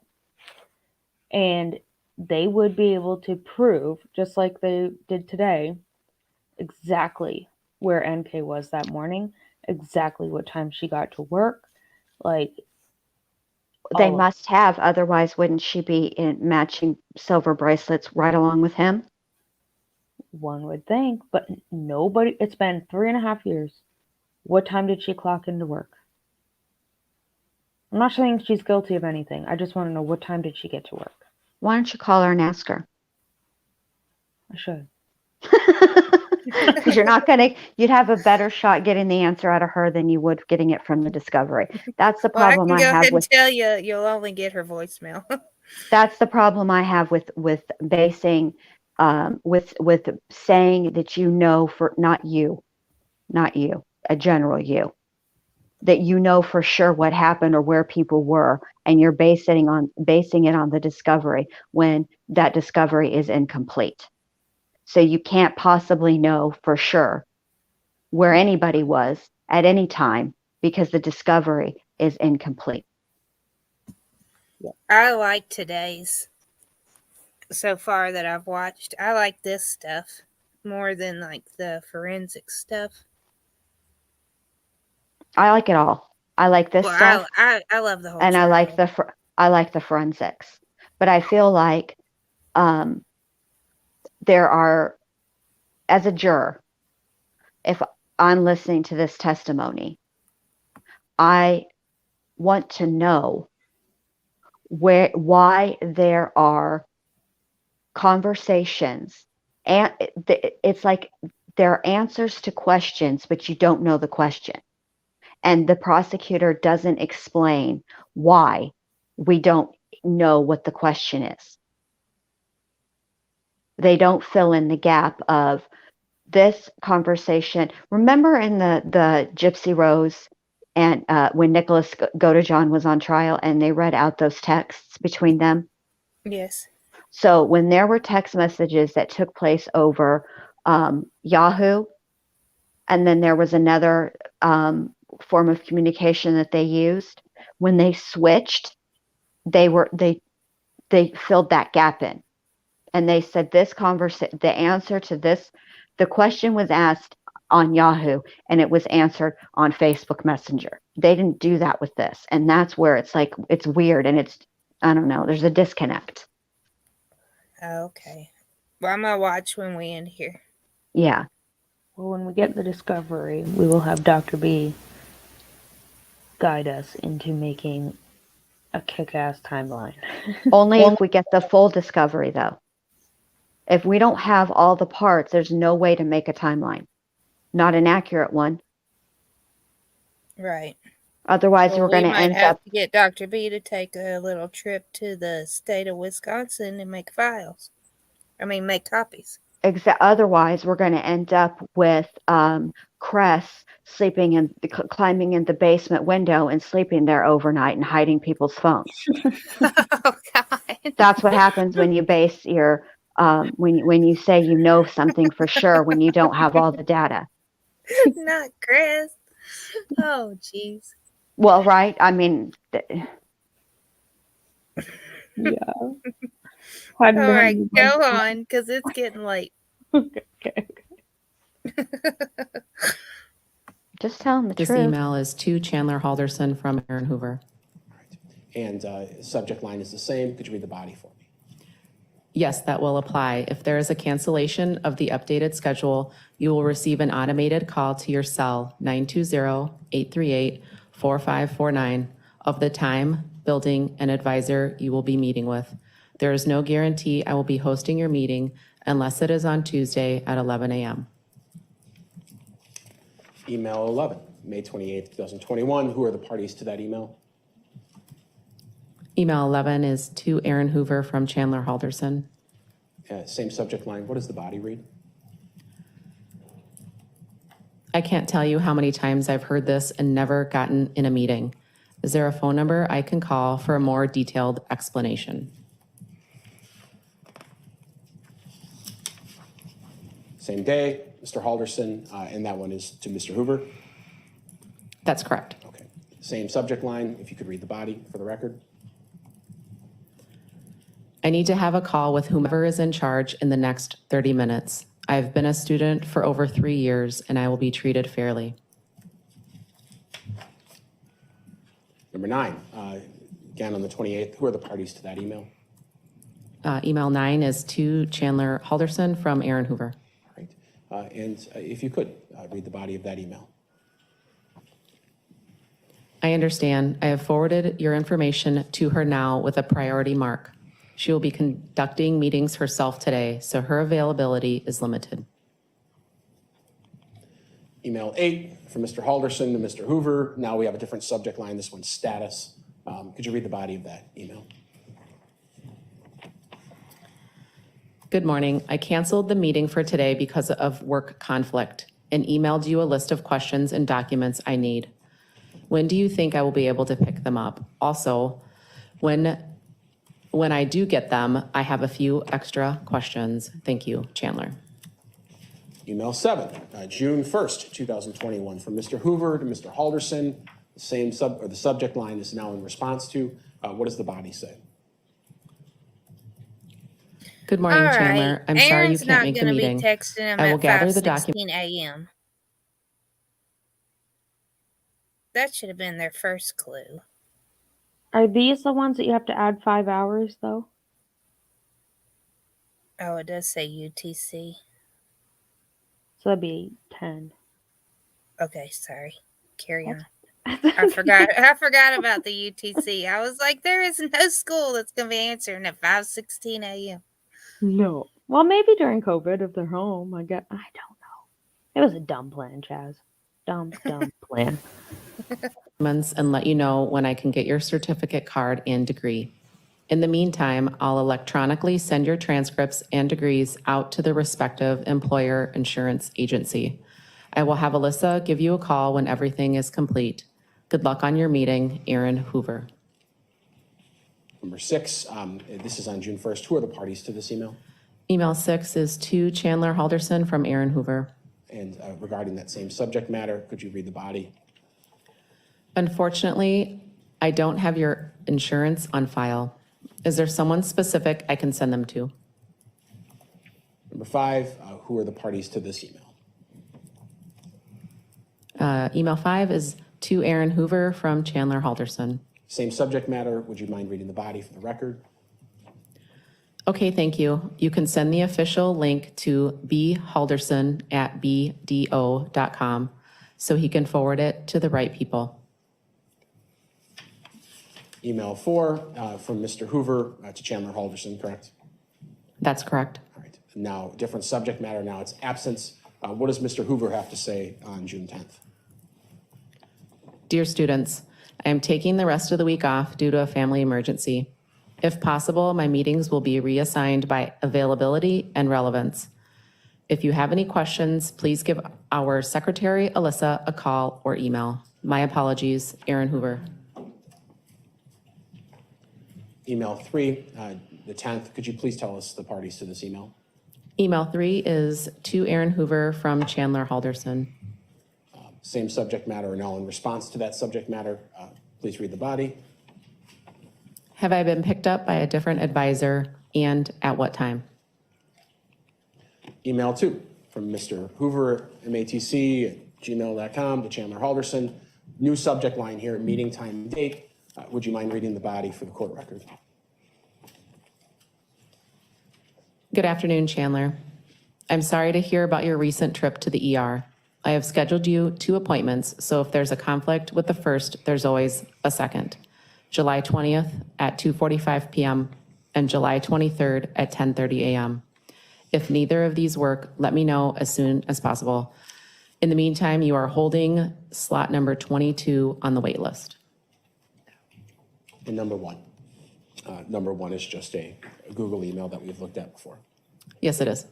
So the last email in any of these accounts is the 29th of June, 2021. That's correct.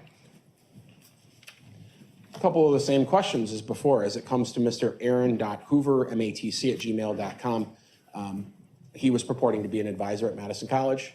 Yes, he was. Did he ever advise any students other than Chandler Halderson? No, he did not.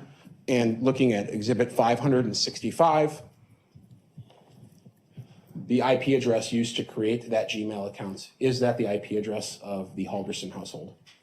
Yes, it is.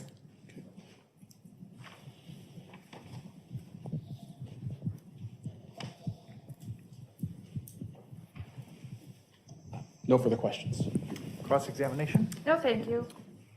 Thank you, Detective. You can return back No, to the thank table. you. Counsel, it's been 90 minutes. Would this be a good point to break, or do you have something very short? This would be a fine point. All right, ladies and gentlemen, we'll take our morning break at this point. All right, peace out, Girl Scout. Now, I mean, see, what were they would've going to gone- ask? Well, I don't know, but I would have gone through the school directory and at least got some real names. But this is what I find fascinating about this. All right.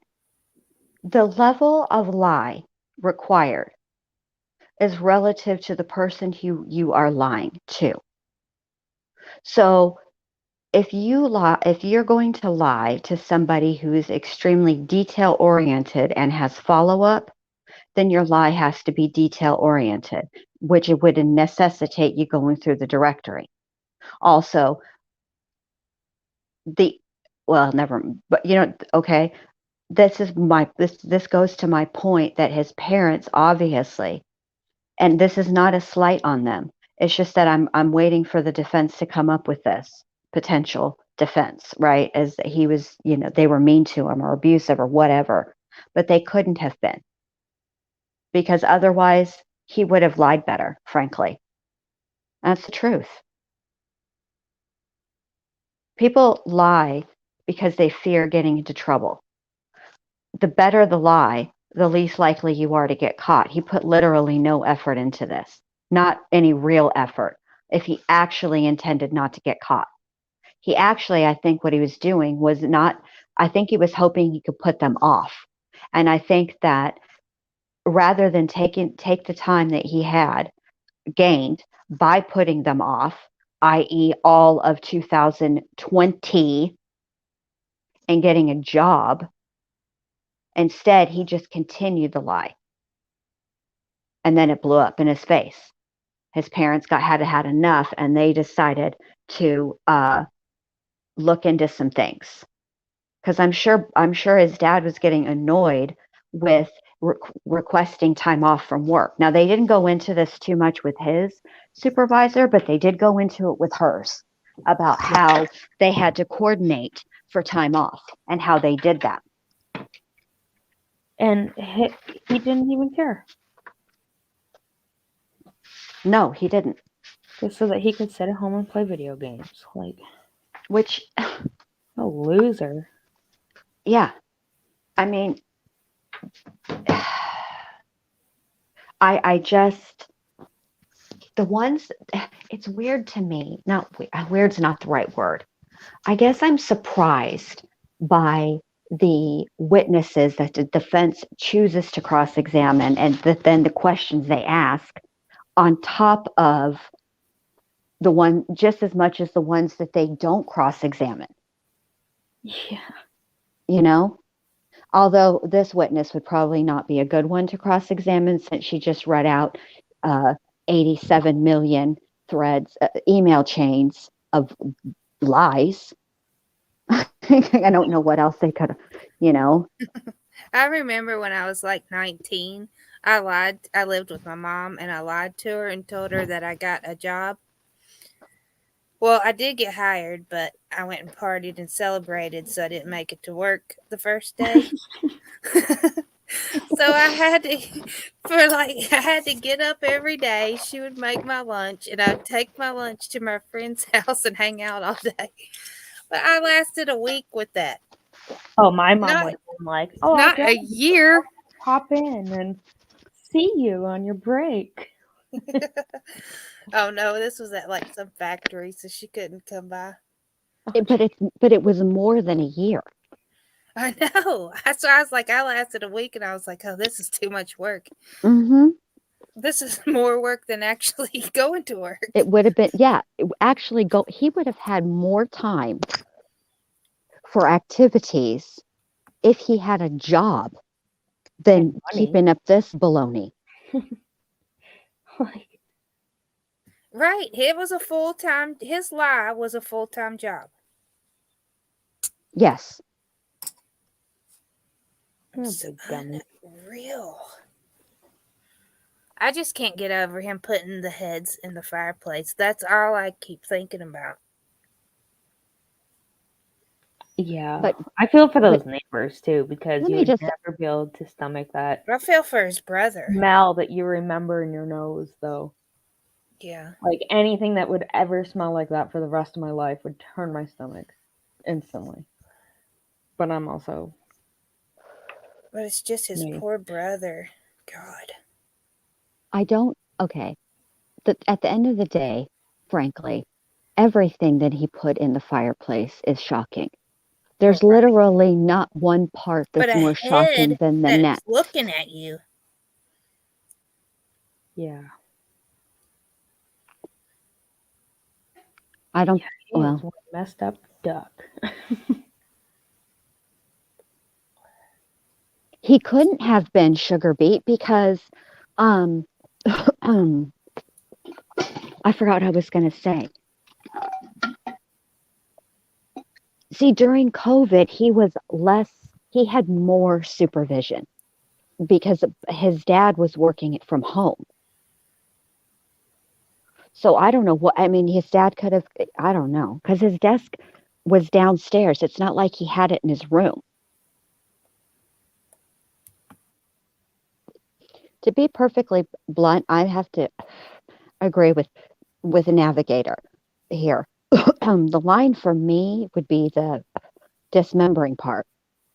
If you can get through that part, then I think the head in the fireplace is probably no big deal at that point. Excuse me. I would just love Yeah. to know what he was thinking when he was doing it. Like, was he thinking, "Oh God, why did I do this?" Or, "Well, y'all will never figure me out now." Like, was he remorseful or angry? Like, I feel like what do you I think? don't think he was one emotion. I think he was probably likely all of those emotions at different points, and some points probably feeling everything at once.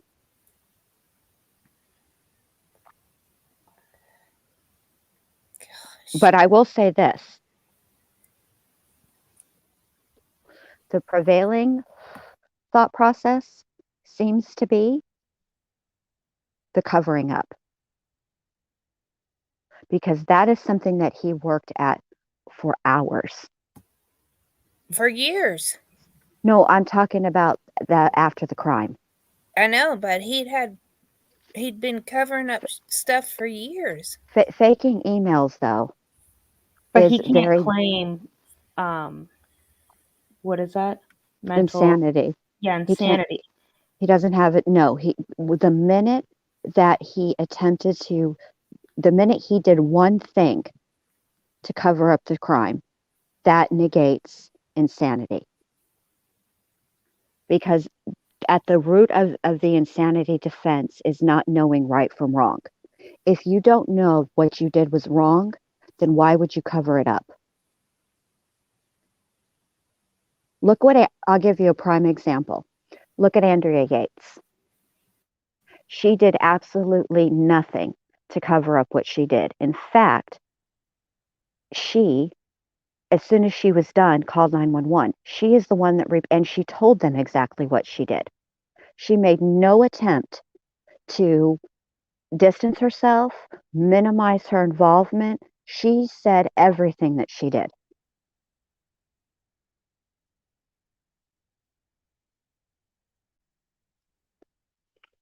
And Navigator, I have to disagree. I don't think that they were hesitation cuts. I think what happened is they were stop and start cuts, exactly like the forensic anthropologist described, where he wasn't successful doing it in one spot, so he switched spots. And I think at the end he got tired, but I don't think Yeah, there I were agree with that. hesitations spots.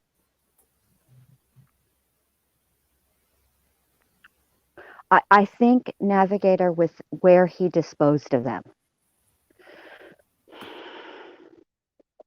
I think that I think he intended to have his dad at the lake.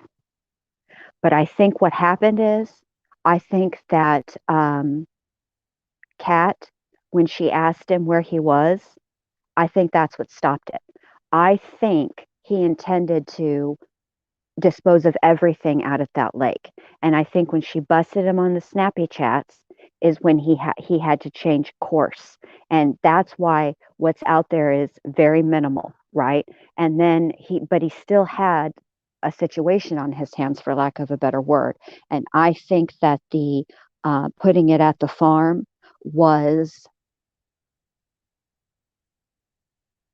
like a last resort.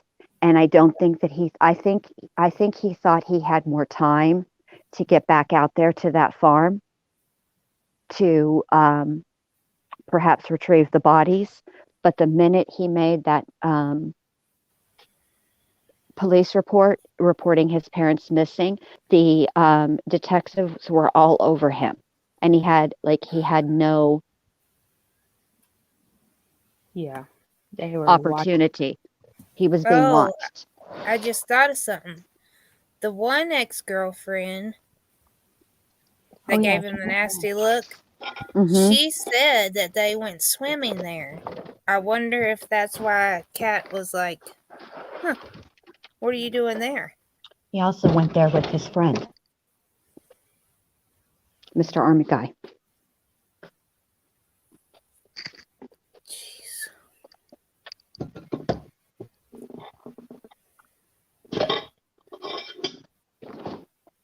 Yeah. Talking to you guys is thirsty work, let me just say.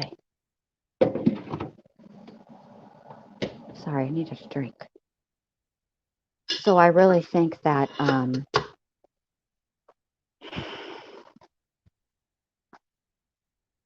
because I think he actually went back to, that I think he intended to go back.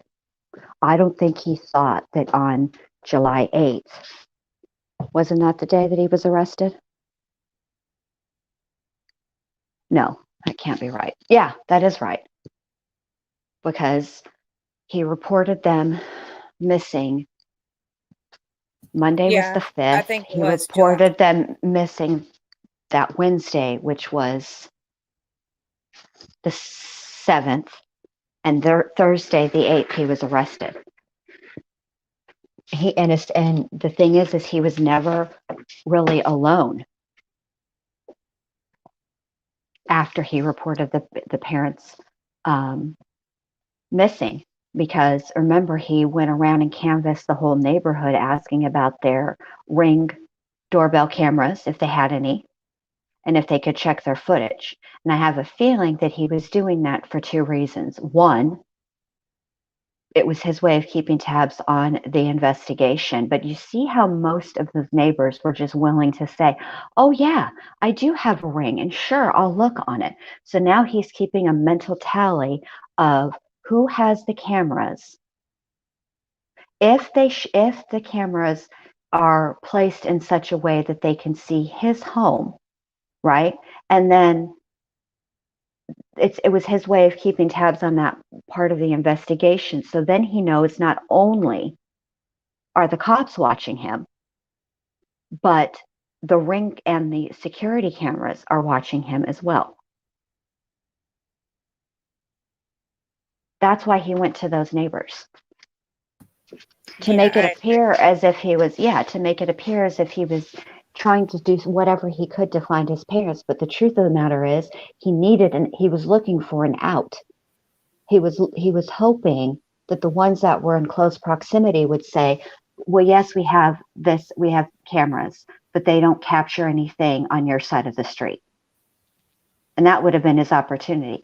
I bet you, had that occurred, had those neighbors said no, I guarantee you Chazzle Dazzle would have been out at that farm at some weird ass hour, and Bart's Mr. Halderson's torso wouldn't have been found out there. But he did need them to be found, which is why I think that's, like I said, the farm was the last resort. I think that he intended to have them found at the lake. And because, yes, he was at the lake, but so were a ton of other people. That lake is not just his spot. And I think he was hoping that there would be animal predation and they would carry off the parts, and it would be quite a while before they were found. But he did need them found if he was going to get that insurance money.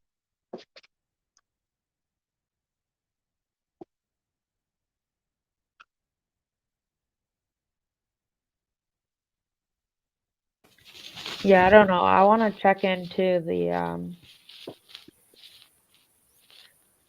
cocky friend, Andrew. Yeah. I gotta stop calling him names and just call him Andrew. Yeah, like by his government name. All right, well, Have let's you hear found this. his Facebook? I bet it's a doozy. No, I haven't been. I bet it's locked down. Briefly, but yeah, I haven't really. I agree, Lupe. Mm-hmm. And Lupe, I didn't mean to leave your comment up for so long. I'm sorry. Okay, let's see here. What are we doing now? Dakota Brown. This How is long is 3 minutes. the X? Oh, okay. All Yeah, right. yeah, no, it's only 3. I can Don't do 3 worry, minutes. we No, I'm good. we, I'm just we kidding. picked a short one this time. Okay. Okay. Okay, so this is, well, I'm sure. Well, I think Sugar Beet, I think that his intention was to really blame it and steer the investigation towards this mystery couple that they went to the um, cabin with. That's what I think. Yeah. Well, that's why he should have took him up to the cabin and dumped He him there. couldn't though. He couldn't. Why? He had because he what time he wouldn't have had because he first of all he didn't have anybody to watch the dogs. And I know that this seems like odd, but that was an actual priority to him. Through all of this, when he went to the farm over 4th of July, he knew that he had to be home to let the dogs out. They went back to the house and then they went to his friend's house and they stayed there for a little while, but they didn't leave the dogs overnight by themselves.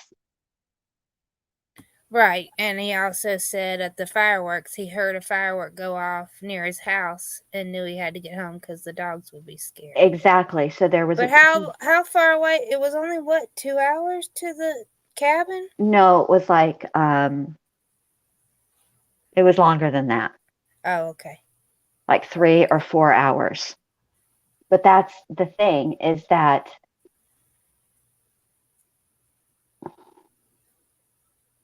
Well, I mean, not to say that I'd ever do this, but I would have went and opened up the cabin, made it look like people had been there, and left their whole bodies there, not dismembered. right, but this is the other part of it too. You have to He still would have got caught, but it would have been well, right, but I think the reason he didn't do that is because I think I don't think that he I don't think that he thought he could make that drive. Like I think he relied on Google Maps. I don't think he could I don't think he knew how to get there on his own. And he you know what I'm saying? So I think that he would have had to take his phone. Oh, gotcha. Well, he should have took his burner phone and then threw it in the lake while he was there. Not that I'm telling anybody how to commit murder, but burner phones don't have the same apps on them. That this was a flip phone. Oh yeah, it was a flip phone. They could barely extract any data, so there's not like Google Maps on there, or whatever iPhone users have. I just don't understand why people with Snapchat will talk through it. I don't use Snapchat, but I've seen it and it's not that great compared to just using Messenger. Well, a girl here went missing, and she met the boy over Kik, and a lot of the messages there get deleted too. I've never heard of that program. It's a texting app. Yeah, this was probably about 5 years ago, and they finally found her body. But nothing ever happens here, so it was like huge news. And she was like a little kid, like a teen, like a small teen, and a young teen. You mean? Yeah, that's what I mean. And he was a student at Virginia Tech. Oh wow.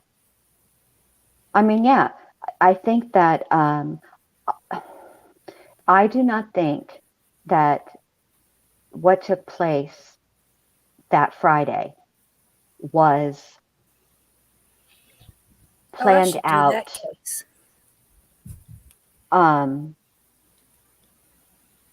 What case? Oh, the case you're just talking about. I don't think that this was premeditated in the long term.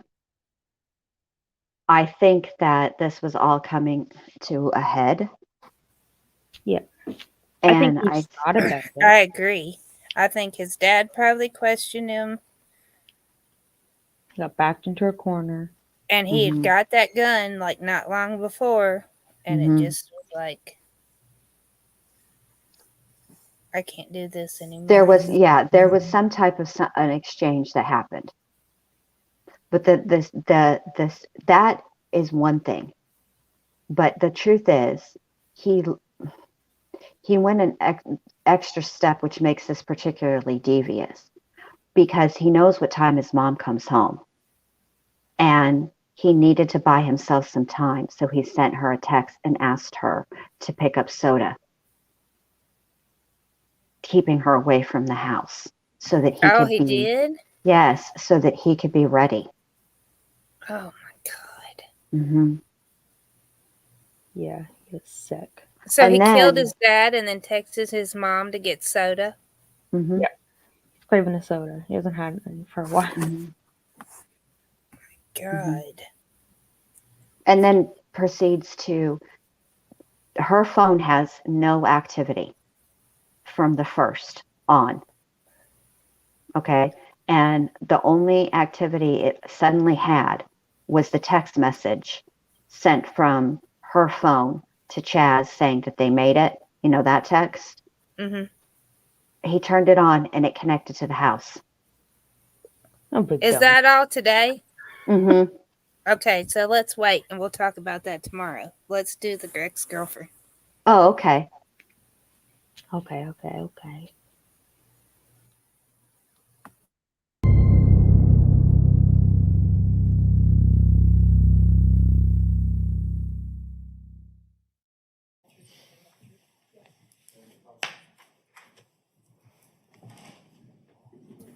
Jen, you haven't seen this. Watch the look. Watch for it.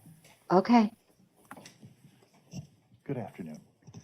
I've been asking every witness if they believe they can safely and responsibly do so to testify without wearing a mask, if that's comfortable. Would you be able to do that? Thank you so much. Go right ahead. Good afternoon. Please state both your first and last name for the record and spell both. Dakota Brown, DAKOTAH BROWN. And do you know someone by the name of Chandler Halderson? Yes, How do you know Mr. Halderson? I was in a relationship with him for 1 year. Okay. And I'd ask that, the judge will give instructions in a minute, but I'd ask that you look around the courtroom, see if you see Mr. Halderson, and then identify him by where he's seated and perhaps the color of his shirt. I'll ask everyone not in the jury box to lower their mask for a brief moment. Thank you. You could return your masks. Were you able to see Mr. Halderson? Yes, white shirt, black tie, blue mask. And is he seated at a table? Yes, I'd ask the record to reflect the witnesses identified the defendant. It shall. Now, Ms. Brown, did you ever go swimming with Mr. Halderson in the Wisconsin River? yes. Where did you guys go? We went to Sauk City, to a beach area on the river, right on the riverbank. Okay. And was that a place that, to your understanding, Chandler swam a lot? No, we found it one day as a group, us and our friends, and we all went together for the first time. Okay. And what year was that? Do you remember? 2020. I'm going to show you what has been marked and received as exhibits 123 and 124. Do you recognize either or both of those photos? Yes, both. How do you recognize them? Chandler sent them to me. And do you know anything about where these were taken or any of the circumstances surrounding? He just said a beach day in Sauk City with the boys. Okay. And just quickly, Your Honor, if I could have the Elmo. And these are pictures that the jury has already seen, but I just want to show them what we were talking about. 123 and 120. Too bad they wouldn't keep that light off all the You time. provided those photos to the police in connection with this investigation. Is that fair? Yes. Right? Like, that's crappy color. Miss Brown, what, if anything, do you know about Chandler's scuba diving career? I don't know anything other than he told me that he has gone diving, that he was certified, and that he had a job diving And did he say what department he dived with? for the Madison Police Department. Okay. Oh, God, I forgot about this Thank you. No lie. further questions. Cross-examination? No, thank you. May this witness be excused and released. Yes, Your Honor. Thank you so much. Have a good remainder of your day. That was it. Stay calls paid. What look? All I saw was her blinking. I swear I saw a look too. I forget who else was talking about it. Was it Navigator?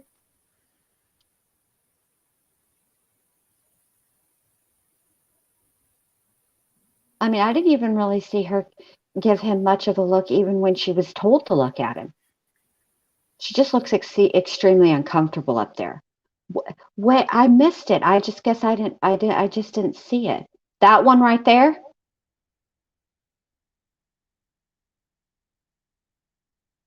See, I wish they would pull back. If they would pull the camera back, it would be much Oh, I'm easier to sitting there tell yelling. who she's looking at.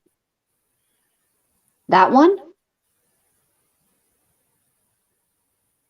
I feel like that was longer. I don't know. I remember thinking it when I watched it the first time, but now I don't see it.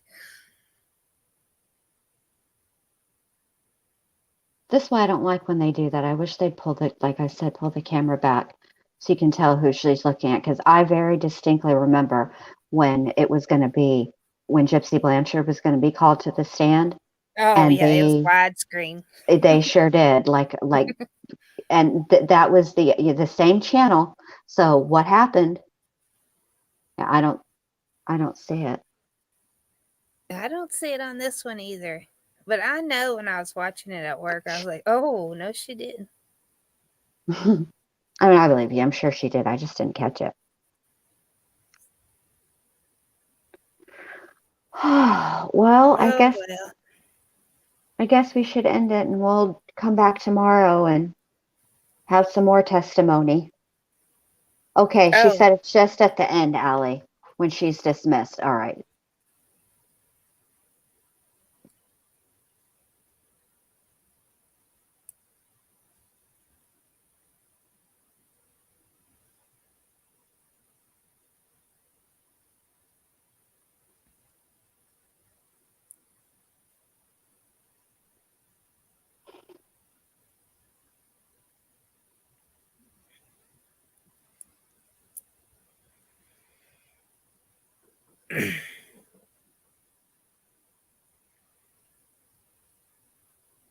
Well, thank you guys all for coming. I don't know if Shmita's ever going to hit play or if she's just going to keep rewinding. it might have been on the other channel. I saw it. I was just looking and I couldn't see it. Thank you, Navigator. Thanks, you guys, for all coming. Thank you, Shmita. Thank you, Mo, for sharing your screen. Shmita, thank you, Shmita, for sharing your screen. Mo, thank you for coming up and being juror number 4. Thank you. 4 times a year. I'll see you guys tomorrow night. I don't know what we're going to talk about this, but I don't know which testimony we'll talk about. But anyway, Good night, everyone. Was a good one.